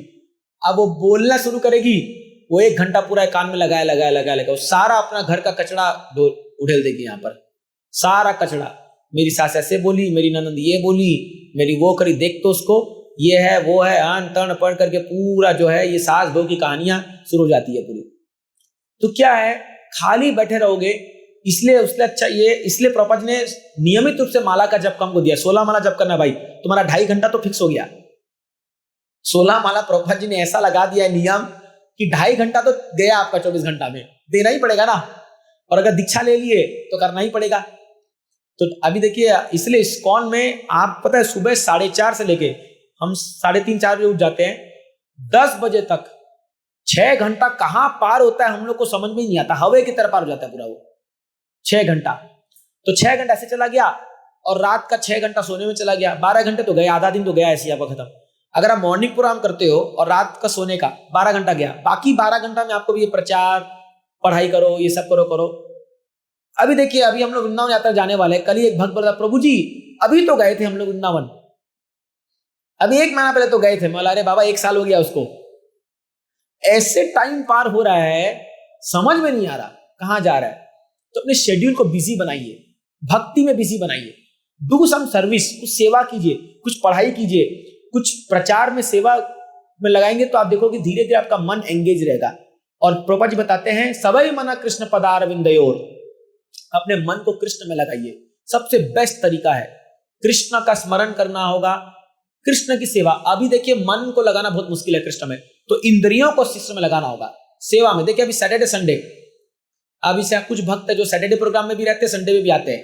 तो 2 दिन तो आप हमने ले लिया आपका 2 दिन तो हम इस्कॉन वाले खा जाते हैं आपका सैटरडे संडे। अभी देखिए हमारे यूथ के लोग हैं, ये बेचारे सुबह 4:30 से आगे रखते हैं, इतना बिजी करते थे शेड्यूल को, दिन भर संडे पार। अच्छा है, ये अच्छा है हमारे लिए। अगर हम बिजी है ना कृष्णा के सेवा में, ये बहुत अच्छी बात है। आप खाली बैठोगे ना, माया पकड़ेगी फिर। इसलिए खाली नहीं बैठना चाहिए, कुछ ना कुछ सेवा करते रहिए। आपको जैसी लगा रही है टाइम मेरा फ्री है, तुरंत मंदिर आ जाओ, प्रभु जी क्या सेवा बताइए ना। कुछ नहीं तो क्या, झाड़ू मारो ना, कितना गंदा जगह है पड़ा हुआ है, झाड़ू मारिए। तो आपको खुद ही गए तो मंदिर है अपना, भगवान का स्थान है, झाड़ू मारिए, प्रसाद सर्विंग कीजिए, कुछ और आपको सेवा मिल रहा है तो कुछ काम कर लीजिए, कुछ भी सेवा कर लीजिए। खासकर मैं तो अभी लगभग समझिए मुझे 15 साल हो गया इस्कॉन में आए, मैंने अपने आप को एक भी दिन खाली नहीं रखा है। मतलब मैंने प्रयास किया है, नॉट अ सिंगल डे मैं ऐसा रखता हूं, कुछ ना कुछ मैं करता ही रहूंगा, कुछ ना कुछ उसमें रहता है। एक के बाद एक प्रोग्राम करते रहे। इतना बिजी कर दो अपने आप को, बोलते हैं कि जब रात को जाकर के आप बिस्तर में पड़ो ना, तो आपको होश ही लगे सीधा सुबह 4 बजे उठो आप, ऐसा थक जाना चाहिए। मतलब इतना आप करना चाहिए, ऐसा बोलते हैं खासकर ब्रह्मचारी लोग के लिए। इतना माइंड एंगेज होना चाहिए, इतना सेवा में लगे रहना चाहिए। तो इसलिए क्या है, हम लोग we want to keep ourselves engaged. बहुत एंगेज। अभी जैसे लास्ट संडे था तो आपका 6:30 पे क्लास था, तो मुझे 6 बजे प्रसाद लेना था। इतना हेक्टिक शेड्यूल था कि लोग आ रहे मिल रहे, ला रहे मिल रहे, टाइम पार हो गया, भूल जाओ प्रसाद, गया प्रसाद। तो क्या अच्छा है, माइंड फुल्ली एंगेज्ड है कृष्ण के सेवा में, तो ये सबसे अच्छी बात है। प्रभुपाद जी को देखिए, इतने बिजी थे प्रभुपाद जी, इतने बिजी रहते थे कि अव्यर्थ कालत्वम, 1 मिनट भी वेस्ट नहीं करते थे। तो ये मनसा वेगम, माइंड को कंट्रोल करने का ये तरीका है, कृष्ण की सेवा में लगे रहिए, ठीक है। तो मैं इसमें आगे नहीं बढ़ रहा हूं मैं, क्योंकि आगे और हमको डिस्कस करना है। हाँ, तो माइंड की समस्या क्या है, वो रेस्टलेस है और उसमें नेगेटिव थॉट्स आते हैं, और इसलिए वो नेगेटिव थॉट्स जो है आपके माइंड को पूरा हॉलो, पूरा खोखला बना देते हैं। और आइडल माइंड, खाली मन जो है वो आपको अनर्थ आपके मन में लाएगा, अनवांटेड डिजायर्स लाएगा। इसलिए माइंड को कृष्ण की सेवा में लगाइए, उनके चरणों में ध्यान लगाइए। सवै मन कृष्ण पदार विंदयोर, ठीक है, ये मनस वेगम। नेक्स्ट है क्रोध वेगम, एंगर। तो क्रोध का जो है, देखिए मुझे ऐसा लग रहा है, मेरा मन था कि आप लोग 8 बजे जाकर के दीपदान करो, बट मुझे ऐसा लग रहा है कि अगर आज ये सेशन कंप्लीट करना है मुझे 8:30 तक जाना पड़ेगा। तो आप क्या चाहते हैं, 8 बजे हम स्टॉप करें कि 8:30 तक क्लास ले जाएं? 8 बजे कितने को रोकना बताइए, 8 बजे वाले अगर आपकी अनुमति होगी तो हम 8:30 तक, क्योंकि ये कवर मैं सोचा था कंप्लीट कर लूंगा, बट अभी हम 3rd में ही है और 3 के बारे में बोलना है, तो इसीलिए क्या है, हम 8:30 तक करते हैं। But then how will do deepdaan, दीपदान कैसे करेंगे हम लोग फिर? तो देखते हैं, उसका कुछ उपाय निकालते हैं। दामोदर जी का फोटो यहीं लगाकर यहीं दीपदान कर देंगे फिर। हाँ, जब तक आप प्रसाद लोगे तब तक हम दिया तैयार कर लेंगे, और somebody can go and tell Shrikant Prabhu to make diya, वो रेडी कर देंगे। मुकेश, हाँ जाओ दिया रेडी कर दो, ठीक है, यहीं पर तक कर देंगे दीपदान, क्योंकि मंदिर में 8, 8:15 तक बंद हो जाता है दीपदान। बट मैं चाहता हूं कि आप लोग सब दीपदान करें, कार्तिक का महीना है, दामोदर जी को, और दामोदर जी का फोटो हमारे पास यहाँ ऑलवेज अवेलेबल है, तो यहीं पर लगा के दीपदान कर देंगे, ठीक है। तो देखिए, क्रोध का जो, ये तो सबसे बड़ा प्रॉब्लम है। 2 प्रकार के क्रोध होते हैं, हाँ इसमें बता रहे हैं। अच्छा ठीक है, पहले मैं आपको एग्जांपल देता हूं, नहीं इसमें बाद में आएंगे, पहले हम लोग इसमें देखते हैं। हाँ, 2 टाइप्स, एक है अविरोध प्रीति, जिसको बोलते हैं अनरेस्ट्रिक्टेड अटैचमेंट। ये क्रोध का एक फॉर्म है, ठीक है, अनरेस्ट्रिक्टेड अटैचमेंट। जैसे मायावाद की फिलॉसफी हो गई, या कर्म कांड हो गया, कर्मवादी हो गया, और या भौतिक इच्छा। तो शास्त्र कहता है भुक्ति मुक्ति सिद्धि कामी सकल ही अशांत। जब तक आपके मन में इंद्रिय भोग करने की इच्छा है, भुक्ति, और मुक्ति प्राप्त करने की, मुक्ति मतलब है ब्रह्म ज्योति में लीन होने की इच्छा है, और सिद्धि योगी बनने की इच्छा है, ये तीनों जो है आपके मन को अशांत कर देगा। भुक्ति मुक्ति सिद्धि कामी सकल ही अशांत, कृष्ण भक्त निष्काम अतएव शांत। केवल कृष्ण भक्त जो है वो क्योंकि निष्काम होता है, वो शांत बिंदास रहता है, इसलिए बोलते हैं कृष्ण दास बिंदास, माया दास सदा उदास। ये फॉर्मूला है, तो आप चूज कर लो आपको किसका दास बनना है, ये पहला है। दूसरा है विरोध युक्त क्रोध। विरोध युक्त का मतलब है एंगर अराइजिंग फ्रॉम फ्रस्ट्रेशन। ये जनरली हम में पाया जाता है कि आपके मन में कुछ भौतिक इच्छा है जो पूरी नहीं हो रही है, या हम जैसा चाहते हैं वैसा नहीं हो रहा है, तो क्रोध आ जाता है, गुस्सा आ जाता है ना। जैसे अभी आज ये मेरा पर्सनल लैपटॉप है, तो आज मैं इसको लेके आया था कि भाई आज मैं डायरेक्ट इससे चलाऊंगा, पीपीटी दिखाऊंगा, बट वो कनेक्ट ही नहीं हो रहा है। वो जो है मैं उसमें बहुत टाइप, आप देखना कुछ मैं कर रहा था पहले, बहुत प्रयास किया, तो इतना गुस्सा आ रहा था अंदर से, रट फालतू है, फेंको इसको उठा करके। फिर मैं बोला आज तो एंगर मैनेजमेंट मेरे को बोल क्लास देना है, तो शांत हो जाओ, इसलिए शांत किए। तो कई बार हम लोग एंगर मैनेजमेंट सिखाते हैं और वहीं हम एंगर कर देते हैं। हम जो है कई बार कुछ लोग जो है बोलते हैं इतना गुस्सा मत क्या करो, समझ गया ना, खुद पे कंट्रोल नहीं है और दूसरा को हम सिखा रहे हैं। आपने एक सुना है ये बातें, ये लाइन जो मैं बोला, खुद का क्रोध जो है एकदम पारा चढ़ रखा है और दूसरे को बोल रहे हैं क्यों तुम शांत नहीं हो, क्यों तुम इतना गुस्सा क्यों कर रहे हो तुम। अरे पहले आप तो देखो अपने आप को, ये जो होता है ना, ये भाव हम सबके अंदर आ जाता है। तो कई बार क्या है, हम लोगों को सिखाना चाहते हैं, everybody wants to teach people but they don't to follow, हम फॉलो करना नहीं चाहते। तो इसलिए क्या है, ये जो है विरोध युक्त क्रोध, ये आता है अनफुलफिल्ड डिजायर। जब आपकी बहुत सारी इच्छाएं होगी और जो पूरी नहीं होगी, क्रोध उत्पन्न हो जाएगा। इसीलिए अपने इच्छाओं को जितना मिनिमम रखा जाए उतना अच्छा है, उतना अच्छा है। खासकर एज अ डिवोटी, सी इच्छा करना कोई बुरा नहीं है, बट हमें एक चीज सीखना होगा कि धीरे धीरे हम कृष्ण पे छोड़ दें। भगवान, बाकी ये मेरी इच्छा है, बाकी आपकी इच्छा। तो जब आप अपनी इच्छा को कृष्ण की इच्छा से जोड़ दोगे, आप शांत हो जाओगे। What ever Krishna desires. तो श्रीला भक्ति सिद्धांत श्री ठाकुर जी बोलते थे कि अगर उनको को बोलता है कि महाराज आपको यहां जाना है, तो हमेशा बोलते थे कृष्ण इच्छा, अगर कृष्ण की इच्छा होगी तो मैं यहां जाऊंगा। वो कभी नहीं बोलते थे हाँ मेरा टिकट बुक है मैं तो जाऊंगा ही। No, unless Krishna desires nothing will happen. तो इसलिए क्या, एक डिटैच लाइफ जीना बहुत अच्छा चीज है। अब हम आते हैं क्रोध को कैसे यूज करना चाहिए। तो प्रभुपाद जी बताते हैं क्रोध को आपको यूज करना चाहिए भक्त द्वेषी जना। जो लोग भक्तों का अपराध करते हैं या भगवान की निंदा करते हैं, उन पर क्रोध लाना चाहिए। इसमें एग्जाम्पल आता है जगाई मधाई का। जैसे जगाई मधाई ने नित्यानंद प्रभु के सिर पे एक पत्थर मार दिया था, सिर फोड़ दिया था। तो चैतन्य महाप्रभु जो हमको सिखाए हैं, तिनाद अपि सुनी चेना तरोर अपि सहिष्णुना अमानी न मान देना कीर्तन सदाहरी। एक व्यक्ति को तृण से भी निम्न होना चाहिए, एक व्यक्ति को वृक्ष के समान जो है सहिष्णु होना चाहिए। लेकिन वही महाप्रभु जब नित्यानंद प्रभु के ऊपर जगाई ने पत्थर मारा, पत्थर नहीं था वो, एक्चुअली वो शराब का हंडी था, वो मारा और खून निकला नित्यानंद प्रभु के। जैसे किसी ने महाप्रभु को बोला महाप्रभु निताई के सिर से खून निकल रहा है, महाप्रभु तो गुस्सा में आ गए, सीधा चक्र ले लिया। बोले किसकी इतनी हिम्मत हो गई जिसने निताई के सिर फोड़ दिया, उसका सर धड़ से अलग कर दूंगा भी। इतना क्रोध में थे, बोले हाउ डेयर यू, और थरथर थरथर कांप रहे थे ये जगाई मधाई। महाप्रभु का कभी ऐसा रूप आज तक से देखा नहीं था।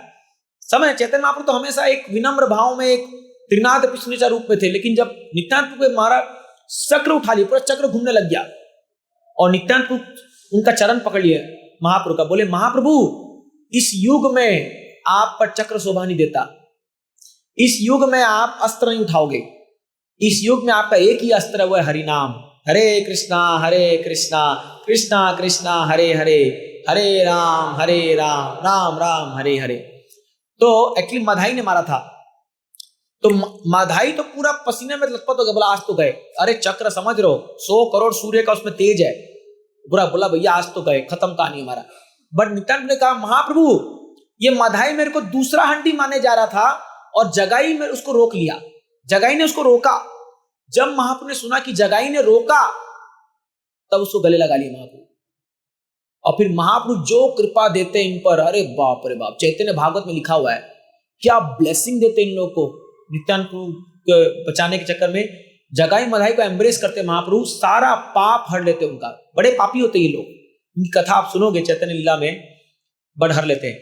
तो ये एक एग्जाम्पल है। दूसरा एग्जाम्पल है हनुमान। हनुमान के अंदर बड़ा क्रोध था, बट हनुमान को क्या बोला था भगवान राम ने, जाओ खाली सीता का पता लगा के आओ। बट हनुमान जी जब गए वहां पर, तो रावण को देख करके इतना उसको हुआ आया। तो जब रावण के दरबार में गए ना, हनुमान जी बोले मुझे राम जी का आज्ञा नहीं है, नहीं तो तू जैसे दुष्ट को ना अभी यहीं एक फाइट में मार के खत्म कर दूंगा। हनुमान जी को इतना गुस्सा आ रहा था क्योंकि उनके इष्ट देव है ना, राम जी को तकलीफ में ला दिया।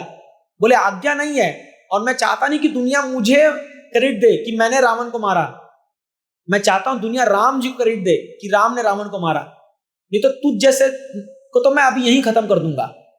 तो रावण हंसने लगा। रावण बोला तू मेरे को मारेगा? बोले सिपाहियों पकड़ो इसको।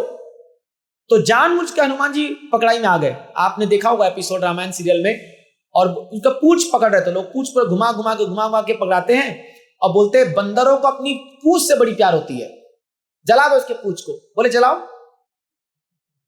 बहुत अच्छी बात है, जलाओ। जलाया तो छलांग मारे, जितने घरों में जितने कर्टेन्स लगे हुए थे ना, बड़े महंगे महंगे पर्दे, सब में जाते पूंछ लगा देते, पूरा घर जल गया। पूरा लंका जला के आ गए। काम दिया था खाली सीता को बचाने का, बट पूरा लंका जला के आ गए, गुस्सा निकाल दिया अपना पूरा। तो फिर जब राम जी सामने आए तो उनको बोले कि भैया जब हमारी सेना के एक मानव तरह ये हाल किया, तो सोच जब पूरी राम सेना आएगी क्या होगा, है ना। तो ये है एंगर का मतलब, आपको क्रोध निकालना है, निकालो, प्रचार करो जबरदस्त तरीके से। अगर आपको क्रोध आता है अन्य धर्मों पर या इन पर ये लोग अत्याचार कर रहे हैं, इतना प्रचार करो कि आप, एक पैशन चाहिए ना उसके लिए भी। तो हमारा भक्ति में निकलना चाहिए वो क्रोध। फालतू में जो अपने बच्चों को पीट पाट के क्या क्रोध निकालोगे। कई बार हम देखते हैं कई माता पिता बाहर फ्रस्ट्रेशन लेके आएंगे, घर में बच्चों को पीटेंगे पकड़ के और बोलते हैं मेरा फ्रस्ट्रेशन हो जाता है कई बार। बट ये तो कायरता है।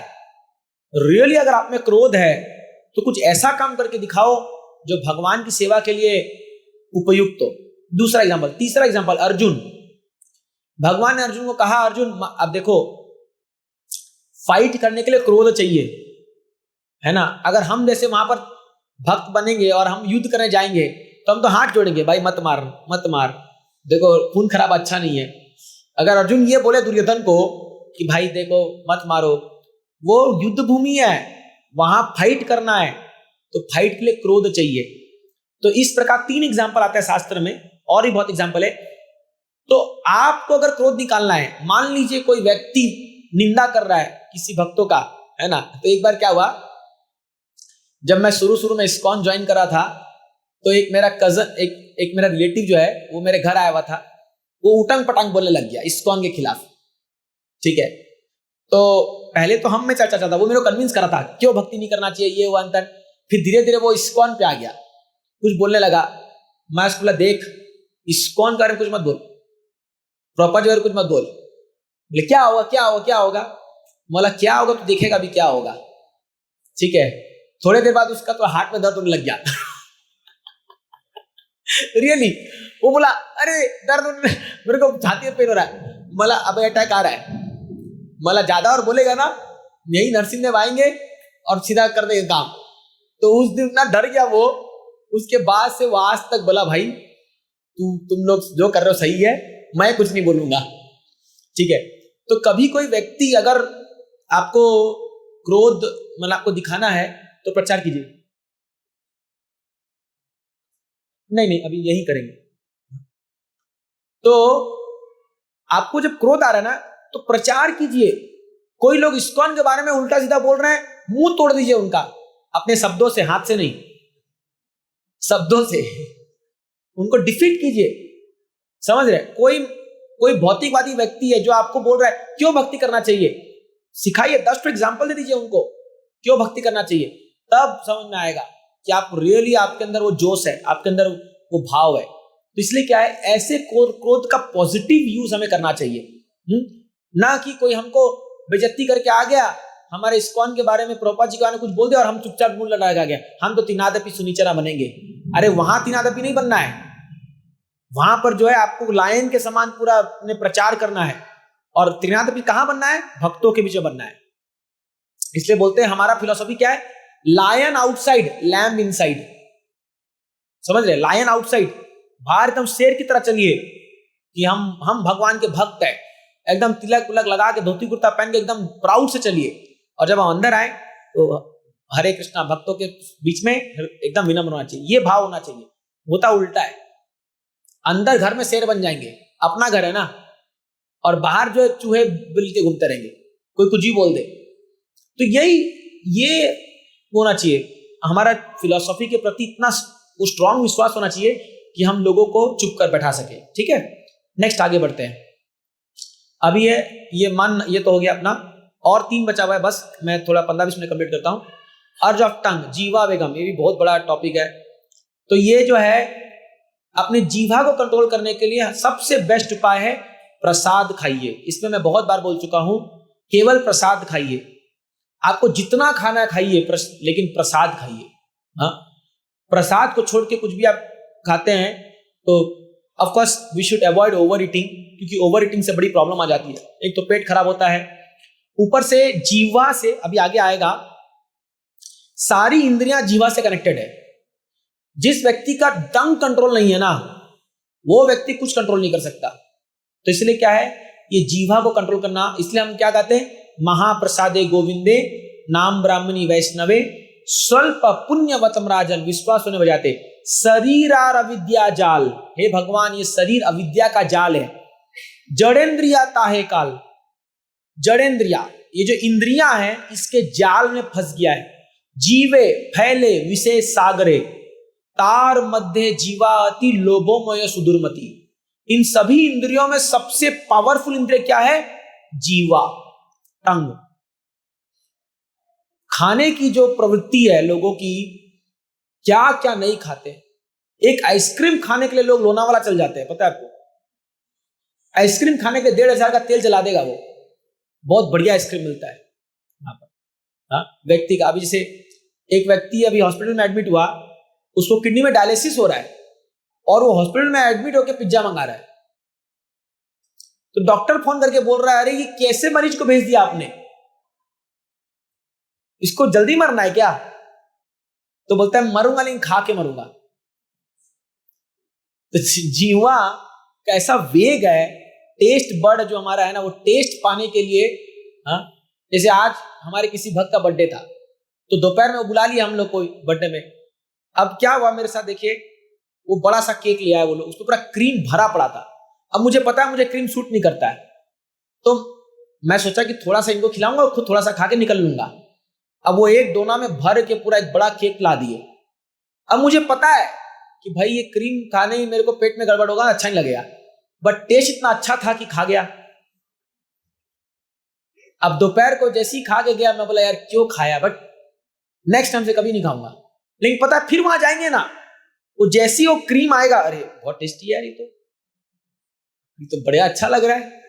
और मन क्या बोलता है, बर्थडे है ना, भक्त का बर्थडे है, देखो तुम नहीं खाओगे तो बुरा मान जाएगा। मन सारा रीजन देगा, खाना पड़ेगा। हाँ, जैसे कई बार यहाँ आइसक्रीम उस्क्रीम आता है तो मन बोलता है अरे क्या फर्क पड़ता है, गला खराब है तो क्या हो गया, ये तो भक्त लोग आइसक्रीम ला रहे हैं ना, ये तो महाप्रसाद है। जैसे भगवान का महाप्रसाद पेट निकलता है तो उसमें सबसे पहले झपट्टा मारेंगे हलवा पूरी और उसमें सीरा में।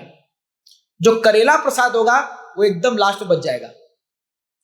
तो महाप्रसाद, सब कुछ महाप्रसाद है, करेला भी महाप्रसाद है, पकौड़ी भी महाप्रसाद है, सब महाप्रसाद है, लेकिन उसमें भी हम चूज करते हैं ये महाप्रसाद बहुत अच्छा है और ये बुरा है। तो क्या है, देखिए धीरे धीरे कंट्रोल आ जाएगा, आप इस पर निराश मत होइए, लेकिन प्रसाद खाइए। रियली प्रसाद खाते खाते ना अपने आप कंट्रोल आ जाता है जीवा पे।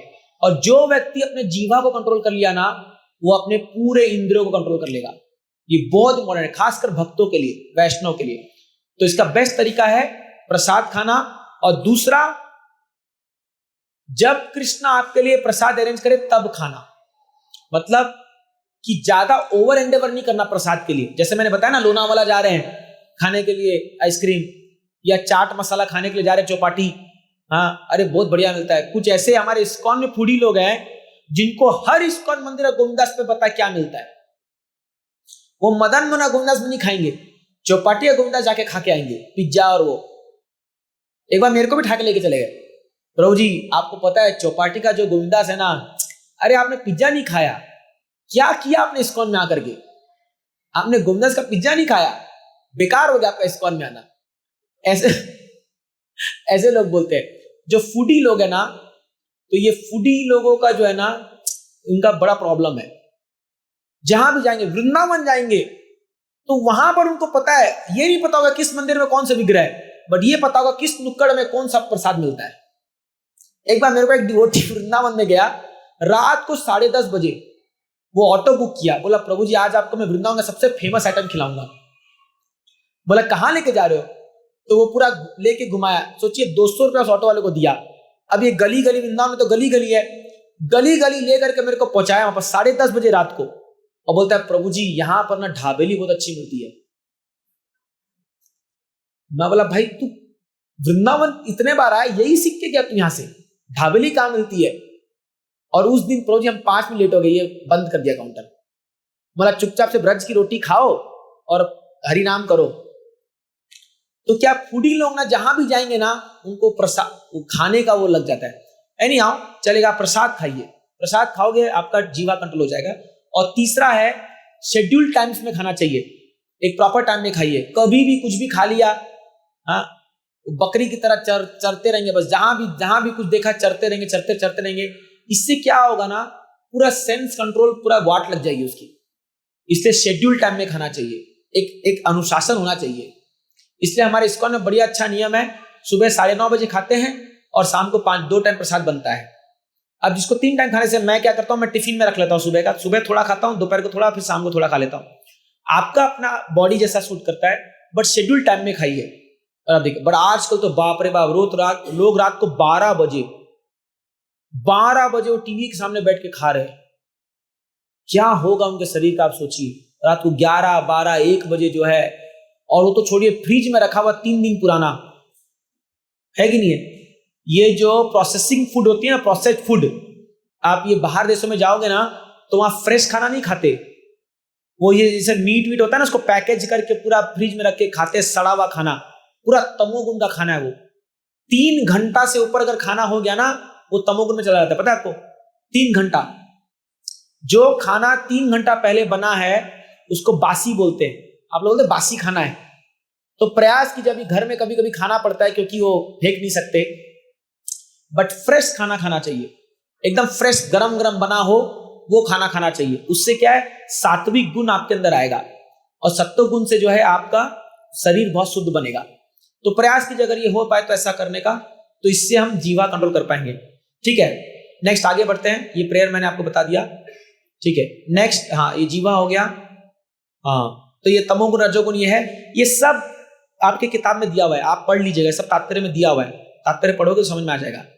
ठीक है, ये फूड है, ये भगवत गीता में 17वें अध्याय में लिखा गया है कौन सा फूड, कौन सा खाना सत्वगुण में, कौन सा रजोगुण में, कौन सा तमोगुण में। ठीक है, और हाँ, ये बताया गया है। नेक्स्ट, स्टोमक, उदर वेगम। तो उदर वेगम का क्या है, ये टंग से रिलेटेड है। ज्यादा खाएंगे, आजकल ज्यादा बीमारी अंडरवेट की नहीं है, ज्यादा ओबेसिटी की प्रॉब्लम है दुनिया में। अगर आप देखोगे जाकर के, लोगों को ओबेसिटी हो रखा है, ओवर ईटिंग प्रॉब्लम ज्यादा है। लोगों के खाने की कोई कमी नहीं है दुनिया में, बट अत्यधिक जो खाना खाते हैं, अत्याहार, उसकी प्रॉब्लम है। इतने रेस्टोरेंट कैसे चल रहे हैं आप सोचिए। अगर खाने वाले लोग नहीं है, आप यही खारगर में, ये उत्सव चौक से यहां तक आ जाइए, कितने रेस्टोरेंट है, सब में भीड़ रहती है। हाँ, अगर खाने वाले लोग तभी तो रेस्टोरेंट खुल रहा है ना, तो लोग आके खाते रहते हैं, कोई टाइमिंग नहीं है, सुबह शाम दिन रात लोगों को खाने का वो लगा रहता है। तो जो स्टोमक है पूरा खराब हो जाता है। कई लोगों को इंटेस्टाइनल प्रॉब्लम हो जाती है, अंतड़ियां खराब हो जाती है, और जब स्टोमक खराब हो गया, अरे बाप रे बाप, जिंदगी पूरी दुभर हो जाती है। जैसे हमारे एक भक्त थे उनके जीवन का सबसे बड़ा सुखी दिन वो होता है जिस दिन उनका पेट साफ हो जाता है। अगर उनका पेट साफ हो गया ना, सुबह बोलते आज सबसे सुखी दिन है मेरा, मैं रिलैक्स हो गया। आधे ज्यादा लोगों को कॉन्स्टिपेशन की बीमारी है कि नहीं है, कब्ज की बीमारी, और फिर उसमें चूरन आता है। चूरन खाइए, टीवी में आता है ना, कब्ज दूर कीजिए, बाबा बैद्यनाथ की दवाई, ये दवाई, क्या क्या चूरन नहीं खाते रहते लोग। आप देखिए कि चूरन के कितने स्टॉल लगते हैं, है ना। ये खाने की प्रॉब्लम की वजह से है। अदरवाइज नेचुरली आपका बॉडी ऐसा बना है कि वो ऑटोमेटिकली जो भी आपके शरीर में गंदगी है उसको ऑटोमेटिकली फ्लश आउट कर देता है। बट आजकल लोगों को बाप रे बाप इतनी प्रॉब्लम है स्टोमक रिलेटेड, बहुत समस्या है लोगों को पेट संबंधी, क्योंकि खाने का में जो है कंट्रोल नहीं है, खाने का टाइमिंग नहीं है। तो इसलिए इसको कंट्रोल करना चाहिए। और ये इसलिए प्रभा जी बताते हैं खाली प्रसाद खाइए और कुछ दिन उपवास रखिए, जैसे एकादशी, जन्माष्टमी, रामनवमी, ये फास्टिंग भी जरूरी है। जब हरे कृष्णा, प्लीज पीछे हल्ला मत कीजिए, आप लोग शांति बना के रखिए, डोंट टॉक, डिस्टर्ब होता है। बच्चों को संभालिए थोड़ा सा, जो है ना, दो बार ध्यान नहीं था, मेरा भी ध्यान भटक रहा है क्योंकि इंपॉर्टेंट सब्जेक्ट चल रहा है, इसीलिए। तो ये फास्टिंग करना बहुत जरूरी है। फास्टिंग से क्या होता है, रिसर्च में पाया गया है कि जो भी आपके शरीर में हार्मफुल सेल्स है ना, उसको खा जाते हैं शरीर को कुछ तो खाने को चाहिए। तो जब हम उपवास रखते हैं ना, तो उपवास में जो ये हार्मफुल सेल्स है वो खत्म हो जाते हैं। इसलिए हम लोग एकादशी का व्रत रखना बहुत अच्छा है, अगर आप लोग कर सकते हो तो ये बहुत अच्छा है। भाई ये शरीर भी एक यंत्र है, इसको भी आराम दो। 15 दिन में अगर एक दिन आप शरीर को आराम दे दोगे तो वो भी बोलेगा भाई धन्यवाद। जैसे एक कोई प्रभु जी बता रहे थे कि अभी ब्रेकफास्ट लेके आया और अभी जस्ट गरम गरम जलेबी तल रही है, तो पेट बोलता है यार अभी तो डाला था समोसा, अभी फिर जलेबी डाल दिया मेरे ऊपर, कभी तो शांति से जीन दो। तो क्या है, 24 घंटा हमारे सिस्टम चले जा रहा है, तो एक दिन वो थक जाता है। इसलिए लोगों के जो है ना, कम आयु में लोगों को बड़ी बड़ी बीमारी हो जाती है। तो इसलिए क्या है, 15 दिन में एक बार फास्टिंग करना अच्छा है, अगर आप कर पाओ तो। अगर आप निर्जला कर पाओ बहुत अच्छी बात है, अगर आप सजला कर पाओ खाली पानी पी के तो बहुत अच्छी बात है, अगर आप सफला कर पाओ फल के साथ तो बहुत अच्छी बात है, और वो भी नहीं कर पाओ तो चिंता मत कीजिए, इस्कॉन में बहुत छूट है। साबूदाना का वड़ा या साबूदाना, एटलीस्ट अन्न मत खाइए, एकादशी के दिन अन्न मत खाइए, तो एटलीस्ट कुछ तो फास्टिंग करो, कुछ तो करना चाहिए। तो ये फास्टिंग करना भी एक शरीर के लिए बहुत अच्छा एक आदत है, जिससे पेट ठीक रहता है। और लास्ट जो है उपस्थ वेगम, जनेंद्रिया को कंट्रोल करने के जो है, ये सबसे डिफिकल्ट है। ये लगता है लेकिन सबसे डिफिकल्ट 4 नियम में यही नियम है। तो प्रभुपाद जी कहते हैं जब एक व्यक्ति अननेसेसरी अपने रिप्रोडक्टिव ऑर्गन्स को एक्सप्लॉइट करता है, यूज करता है, तो उसकी आयु छीन हो जाती है। खास करके आजकल के, ये जानने का विषय है, आजकल के यूथ में, खास करके नौजवानों में बहुत बड़ी समस्या, इसकी बहुत बड़ी समस्या है ये मास्टरबेशन और ये सब जो परेशानी हो रही है, इसकी वजह से क्या हो रहा है, लोग नपुंसक बनते जा रहे हैं। मैं आपको खुल्लम खुला यहां बोल रहा हूं, ये समस्या हो रखी है। क्योंकि क्या है, आजकल के नौजवान जो लोग हैं वो बहुत ही कम उम्र में जो है उनको ये यौन संबंधी शिक्षाएं स्कूलों में दी जा रही है, जो एकदम घटिया है, जिसमें कुछ वो नहीं है। वो केवल पोर्नोग्राफिक चीजें पढ़ाते, लोग सिखाते हैं, और वो सोचते हैं ये एजुकेशन है। वो एजुकेशन नहीं है। जैसे मैं आपको बताया था, 2 उदाहरण लेते हैं अपने ऋषभ देव, कुत्ता और सुअर। क्यों उदाहरण था पता है, ये दोनों जो है यौन संबंध में सबसे आगे हैं। प्रभा जी कहते हैं जो मनुष्य ये यौन संबंध में ज्यादा इन्वॉल्व रहता है, अगला जन्म कुत्ता का मिलेगा उसको। आप कुत्तों को देखो, और सुअर भी ऐसे ही होते हैं। तो क्यों जो है ये शारीरिक सुख जो है, ये सुख नहीं है, एक्चुअली में ये सुख नहीं है, ये भ्रम है, ये सुख नहीं है। लेकिन क्या है, इसको इस समाज ने इतना एडवर्टाइज किया है कि आदमी सोचता है कि भाई यही सबसे बड़ा सुख है। हालांकि ये सुख नहीं है। प्रभुपाद जी कहते हैं जो लोग इन क्रियाओं में इन्वॉल्व होते हैं उनका सारा ब्राह्मणिकल गुण चला जाएगा, खत्म हो जाता है ब्राह्मणिकल गुण। इसीलिए आज के समाज में बहुत बड़ी समस्या है। लोग जो हैं, खासकर युवाओं लोग, और ये मेल में क्या है, वो लोग गलत गलत मूवी देखते हैं, वीडियो देखते हैं, और अपना वीर स्खलन कर देते हैं, सीमेन लूज हो जाता है। इसके वजह से कई लोग नपुंसक बनते जा रहे हैं। और साथ ही साथ बच्चे जो हैं वो बड़े हेल्दी पैदा नहीं हो रहे। उसका कारण ये है, बच्चे हेल्दी पैदा नहीं होते हैं, उसका कारण ये है वीर में ताकत ही नहीं है, तो कहां से पैदा होंगे अच्छे बच्चे। इसीलिए प्रभुपाद जी कहते हैं कि एक स्त्री पुरुष को संग में तभी आना चाहिए केवल कृष्णा कॉन्शियस बच्चे पैदा करने के लिए, नहीं तो नहीं आना चाहिए, साथ में नहीं आना चाहिए। इवन जो गृहस्थ हैं, जो शादीशुदा है, उनको कभी भी यौन संबंध में नहीं जुड़ना चाहिए जब तक उनका डिजायर कृष्ण भावनाविक बच्चे पैदा करना ना हो। अब आप बोलोगे बाप रे ये तो बहुत मुश्किल है, ये बहुत मुश्किल है, लेकिन ये आइडियल गृहस्थ है। जब हम गृहस्थ की बात करते हैं तो क्योंकि प्रभुपाद जी तात्पर्य में कह रहे हैं, बोल के मैं आपको बता रहा हूं, एक आइडियल गृहस्थ वही है जो केवल कृष्ण भावनाविक बच्चे पैदा करने के लिए पति पत्नी साथ में आते हैं, और अगर बाकी तरीके से आते हैं तो वो आइडियल गृहस्थ नहीं है। ये प्रभुपाद जी का स्टेटमेंट है। क्यों? क्योंकि जब कोई व्यक्ति वो जीवन पालन करेगा तो वो ब्रह्मचारी है। इसलिए गृहस्थ होते हुए भी आप ब्रह्मचारी बन सकते हो यदि आप केवल कृष्ण भावना भाविक बच्चे पैदा करने के लिए आप स्त्री पुरुष का जो संबंध है वो साथ में आ रहे हैं। क्योंकि हमारे समाज में इसकी शिक्षा नहीं है, ये जानवरों का काम है, एकदम घृणित कार्य है ये। ये जानवरों का काम है। अगर आपको भक्ति करना है तो हमको इससे ऊपर उठना पड़ेगा। लेकिन रजोगुण के प्रभाव में आके, काम वासना के प्रभाव में आकर के जो है आजकल के जो ये नौजवान लोग हैं या इवन गृहस्थ लोग भी जो हैं, शादीशुदा लोग भी जो हैं, वैसे घृणित कार्य में घुस रहे हैं और ये बहुत बड़ा पाप है, ये बहुत बड़ा पाप है। तो ये कंट्रोल करना सबसे डिफिकल्ट है, सबसे ज्यादा, इसलिए उपस्थ वेगम कहा गया है। चैतन्य महाप्रभु एक श्लोक कहते हैं, जीवेर लालसा इति उति ध्याय शिष्णो दर परायण कृष्ण नहीं पाए। जो व्यक्ति अपने जीवा को के लालसा में इधर उधर भागता है, कहां मिलेगा खाना, कहां भोजन मिलेगा, कहां भोजन मिलेगा, और शिष्ण उदर अपने जनेन्द्रिया और उदर के परायण हो जाता है, वो कभी कृष्ण को प्राप्त नहीं करेगा, कभी नहीं कर सकता, वो कृष्ण नहीं प्राप्त कर सकता। इसलिए क्या है, अगर आपके अंदर आपको ऊर्जा लानी है भक्ति में, तो आपको इन 6 प्रकार के वेगों को कंट्रोल करना चाहिए, ये कंट्रोल करना चाहिए ये। तो इसलिए शास्त्र में बताया गया है कि एक बार जब इवन कई घरों में हम देखते हैं कि पति पत्नी साथ में भी नहीं सोते हैं। जब एक बार बच्चे बड़े हो जाते हैं ना, साथ में सोने की दरकार नहीं है, बच्चों के साथ वो अलग अलग रूम में सोना चाहिए। एक वानप्रस्थ जीवन घर से शुरू हो जाता है। तो they should just come together to beget children. बच्चे पैदा हो गए, अब बच्चों का ख्याल रखिए बस। ये कुत्ते बिल्लियों का काम है, ये सुअरों का काम है, हमारा काम नहीं है। माफ कीजिए, थोड़ा स्ट्रॉन्ग बोल रहा हूं, बट ये प्रभुपाद जी का स्टेटमेंट है। इसीलिए क्या है, ये कार्य से हमारा पूरा ब्राह्मणिकल गुण खत्म हो जाएगा।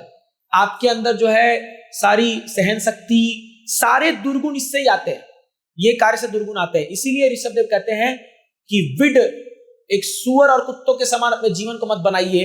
बट आज का समाज आप देखिए, इतने बेशरम हो गए लोग कि इसी में घुसे पड़े हैं, शादी होने के बाद भी इसमें घुसे पड़े हैं।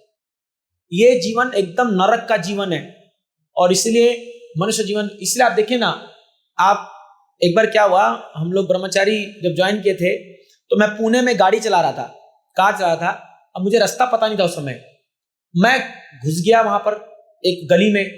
मैं देखा कई सारे औरतें खड़ी हुई एकदम रोड पे, सब अपने मुंह पे ऐसे रुमाल लगाकर खड़ी हुई औरतें। मैं बोला क्या चल रहा है यहाँ पर? तो मुझे बताया, प्रभु जी आप रेड लाइट एरिया में घुस गए हो, ये सब वैश्याएं हैं। मेरा तो खोपड़ी घूम गया पूरा एकदम, कि मैं आज तक कभी इन लोगों को देखा ही नहीं था। मतलब हमारा कभी ऐसा कुछ काम ही नहीं पड़ा, कभी हमको पता भी नहीं था सब ऐसा होता भी है। मैं बोला कैसे निकले यहाँ से, भगाओ मेरे को बहुत डर लग रहा है, क्योंकि हम तो ब्रह्मचारी बने जा रहे थे। बट आप यकीन नहीं मानेंगे, इनका जीवन आप देख लोगे ना, नरक से भी बदतर है, नरक से भी बदतर है, नरक से भी बदतर है इनका जीवन। और आज जितने भी ये ओयो के या अलग अलग जो ये खुलते ना, ये सब जो लॉजिंग बोर्डिंग, ये सब में यही धंधा चल रहा है, सब में।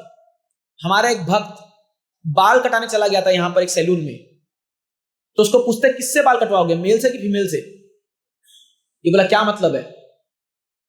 तो उसको पता चला बाद में बापर है वहां पर, वो उसको बोला कुछ पैसा दे करके जो है यही सब काम चल रहा है वहां पर।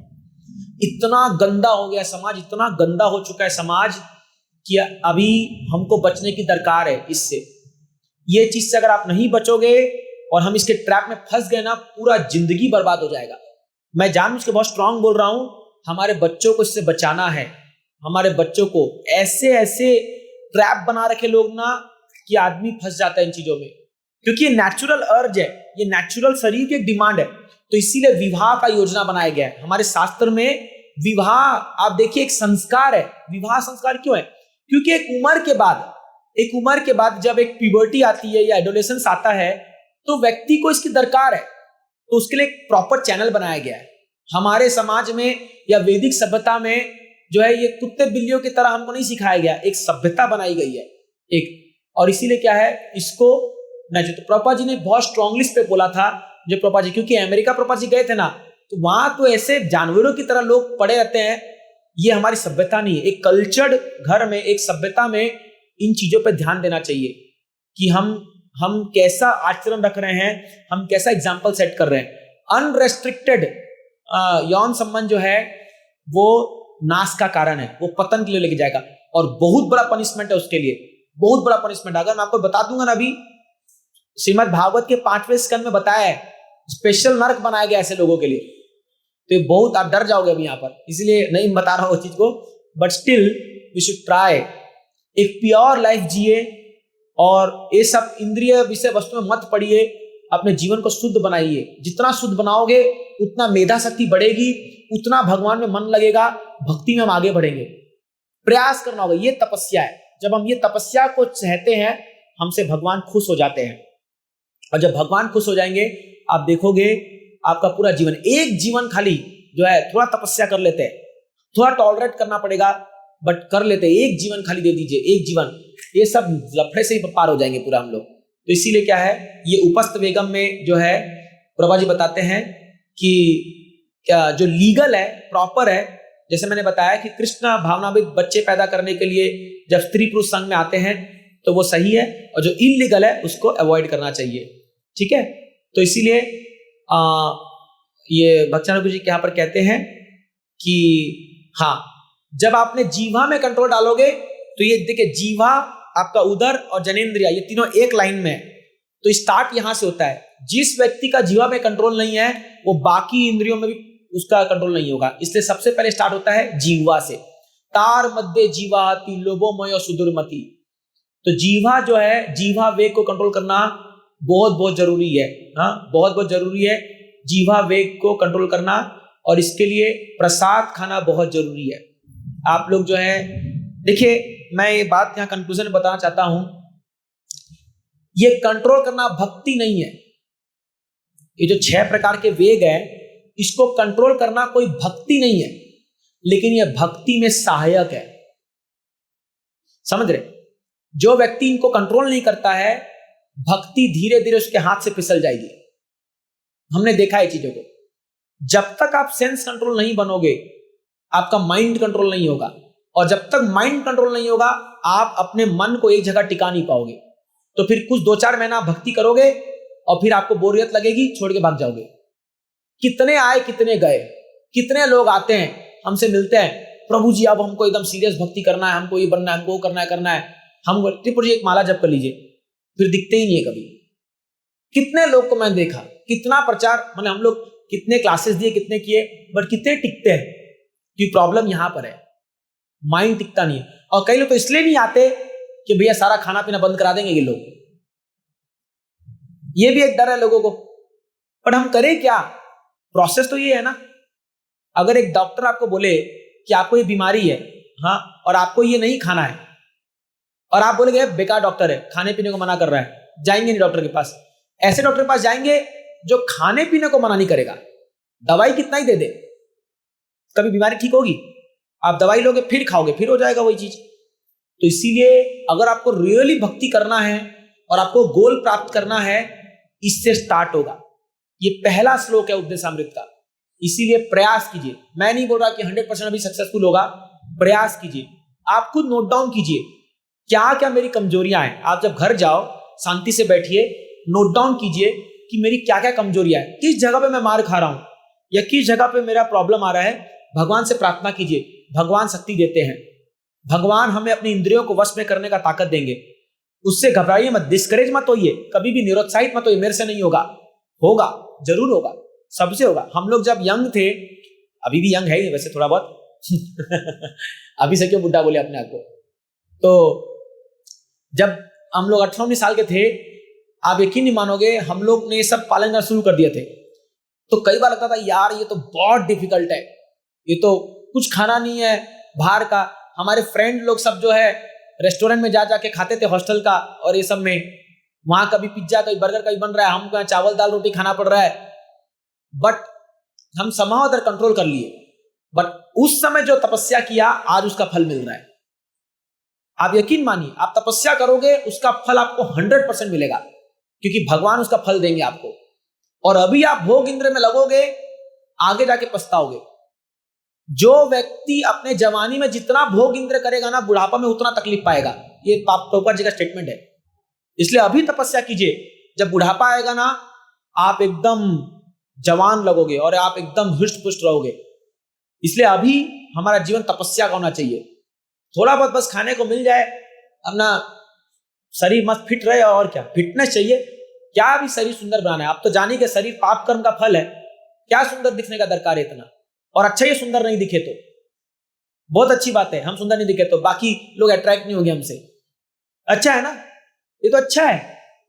हाँ? तो इसलिए क्या है, ज्यादा शरीर पे ध्यान मत दीजिए, अपने आत्मा को उद्धार करने का प्रयास कीजिए, वो ज्यादा जरूरी है। जब आत्मा खुश होगी आप अपने आप सुंदर दिखोगे। मैं बता रहा हूं आपको, मैं कुछ भक्तों को मैं देखा, मैं आपको ऑनेस्टली बताता हूं, वो दिखने में तो सुंदर नहीं है, मतलब ऐसे, बट मैं कुछ दिन से ऑब्जर्व कर रहा हूं, क्योंकि वो बहुत अच्छा भक्ति कर रहे हैं, वो रियली बहुत सुंदर दिख रहे हैं। रियली मेरा ये ऑब्जर्वेशन है, जो लोग भगवान की अच्छी भक्ति करते हैं ना, वो सुंदर दिखते हैं। क्यों? क्योंकि जब आत्मा खुश होती है ना, तो उसका रेज, उसका एफल्जेंट आपके चेहरे पे दिखता है। दिखता है नहीं दिखता? आप कुछ भक्तों को देखते हो कि यहां पर जो चमकते हैं, एकदम एकदम ग्लो करते हैं एकदम। कैसे? आप जैसे राधे श्याम प्रभु, पुणे में आप जाकर देखिए राधे श्याम प्रभु, उनकी उम्र 53 ईयर्स ओल्ड है अभी वो। आपको लगेंगे 20 साल का बच्चा है, मतलब 20 साल का नौजवान है। चेहरे में ऐसा ट्यूबलाइट लगा हुआ है, ऐसे ग्लो मारता है चेहरा, क्योंकि भक्ति ऐसा जबरदस्त कर रहे हैं। गुरु महाराज स्वयं प्रभुपाद जी 70 साल के बुढ़े हो गए थे, लेकिन चेहरा चमकता था। उनका वीडियो में आपको दिखाऊंगा मैं, चमकता है चेहरा पूरा एकदम ग्लो, क्योंकि उन्होंने वो तपस्या किया है, वो साधना किया है। सुंदर दिखना है, अपने आत्मा को सुंदर बनाइए और अंदर को सुंदर बनाइए। आपका मन सुंदर होगा, आपका चेहरा ग्लो करेगा। और मन खराब है, गंदा भरा पड़ा है, कितना ही फेयर एंड लवली लगा लो, बदसूरती दिखोगे। कि जब आप मुंह खोलोगे ना, तो लोग समझ जाएंगे यार ये तो गया गुजरा है पूरा। तो इसलिए क्या है, हम लोग को as a Vaishnava, as a devotee अंदर से सुंदर बनना है। ठीक है, तो यहां पर आपका पहला श्लोक जो है वो खत्म हो गया है, और अभी जो है आपको आज एक पेपर मिल जाएगा, आपको उसका सॉल्व करना है। तो हम लोग यहीं पर विराम देंगे। कोई प्रश्न है किसी का तो आप पूछ सकते हैं। Yes, there are some questions, let us take some question. Yes, question पूछिए। हरे कृष्णा प्रभु जी। यस माता जी। मेरा क्वेश्चन मेरी फ्रेंड के लिए है। हाँ। मतलब वो काफी इंटरेस्टेड है क्लास में आने के लिए, बट उनकी फैमिली अलाउ नहीं कर रही आने के लिए। तो मतलब उनके लिए क्या मैं उनको सजेस्ट करूँ? मतलब मैंने उनको बोला कि ऑनलाइन आप लाइव अटेंड करो, बट मुझे आज पता चला कि लाइव क्लास होता नहीं है। हाँ, अगर लाइव करते तो यहाँ आधा लोग होते, इसीलिए लाइव नहीं किया, क्योंकि सबको अपने घर में बैठ के आराम से सुनने का। उनको आप बोलिए वेडनेसडे क्लास अटेंड करें हमारा 8 बजे वाला, जिसमें भागवतम पढ़ते हैं, और इसके रिकॉर्डिंग्स आ जाएंगे, वो सुन सकते हैं धीरे धीरे। और फिर अगर बहुत ज्यादा ही है तो फिर कुछ बहाना मारे, घर में फ्रेंड के घर जा रहे हैं। हमारे यहाँ कुछ भक्त बैठे, आपके पीछे सोहम प्रभु देखिए, बेस्ट एग्जाम्पल। घर में पूरा विरोध है, दिन में मंदिर में पड़े रहते हैं, बोलते हैं क्लास जा रहा हूं, फोन आता है बोलते हैं क्लास चल रहा है, क्यों डिस्टर्ब कर रहे हो? तो क्या है, बट एनी हाउ, ये मैं मजाक में बोला। प्रैक्टिकली जो संभव है वही उनको सजेस्ट कीजिए, कि जितना जैसे वो कर सकते हैं उतना पॉसिबल वो करे। बट प्रभुपाद जी की किताब पढ़ सकते हैं, हमारे लेक्चर 250 लेक्चर है हमारे चैनल पर, उनको बोलिए वो सुनते रहेंगे धीरे धीरे, तो धीरे धीरे वो भक्ति में शायद आगे बढ़ेंगे। माला जप कर सकते हैं घर में। मतलब सॉरी प्रभु जी, एक्चुअली उनके घर में मतलब बिल्कुल सपोर्ट ही नहीं है, मतलब वो ऐसे घर में भक्ति नहीं कर सकते। सपोर्ट तो कहीं भी नहीं था, मेरे घर में सपोर्ट नहीं था, लेकिन आज मैंने उसको उल्टा कर दिया। देखिए, जब प्यार किया तो डरना किया, समझ रहे ना? एक दिन आएगा जब आपको कृष्ण को बोलना पड़ेगा, कृष्ण हमने तुमसे प्यार किया है, तब डरना, आपको पूरा सब लांग फांग के जाना पड़ेगा। ये वो बहुत दूर की बात है। बट देखिए, when you really want to serve Krishna, तो भगवान परीक्षा लेते हैं आपको। जब वो पार करके आओगे, तब आपको भगवान जो है और दृढ़ता वो देंगे, आपको बुद्धि देंगे वो कैसे करना है। बट एनी हाउ प्रैक्टिकली भी सोचना चाहिए। बट धीरे धीरे जब हम अच्छा आचरण रखेंगे, अच्छा व्यवहार करेंगे, तो घर वाले फेवरेबल हो जाते हैं। बहुत सारे ऐसे घरों हमने देखा है जहां पर माँ बाप एकदम एंटी, और आज वो तिलक लगा के माला जप कर रहे हैं। तो इसलिए क्या है कि थोड़ा कठिनाई है, क्या करें, उनका टेस्ट है ये। बट उनको प्रोत्साहन दीजिए कि भक्ति करते रहिए। भक्ति अहेतु की अप्रतिया होती है, कोई रोक नहीं सकता इसको, ये संभव नहीं है, अप्रतिहता है, कोई रोक नहीं सकता। उनका मीराबाई का एग्जांपल दे दीजिए। मीराबाई को तो जहर पिला रहे थे, इतना तो नहीं करेंगे शायद उनके घर वाले। तो इसलिए क्या है, but any how let her follow, धीरे धीरे भगवान सब कर देंगे, यही मैं कह सकता हूँ। तो मैं उनको Wednesday class, yes, online class लेने के लिए बोलिए। वेडनेसडे ऑनलाइन होता है हमारा 8 से 9। ठीक है, यस। और कोई प्रश्न है? यस, प्रभु जी को दीजिए माइक। देखिए, अभी आप घर जा भी नहीं पाओगे, भयंकर बारिश हो रही है बाहर। तो थोड़ा आराम से बैठिए यहाँ मस्त छत के नीचे।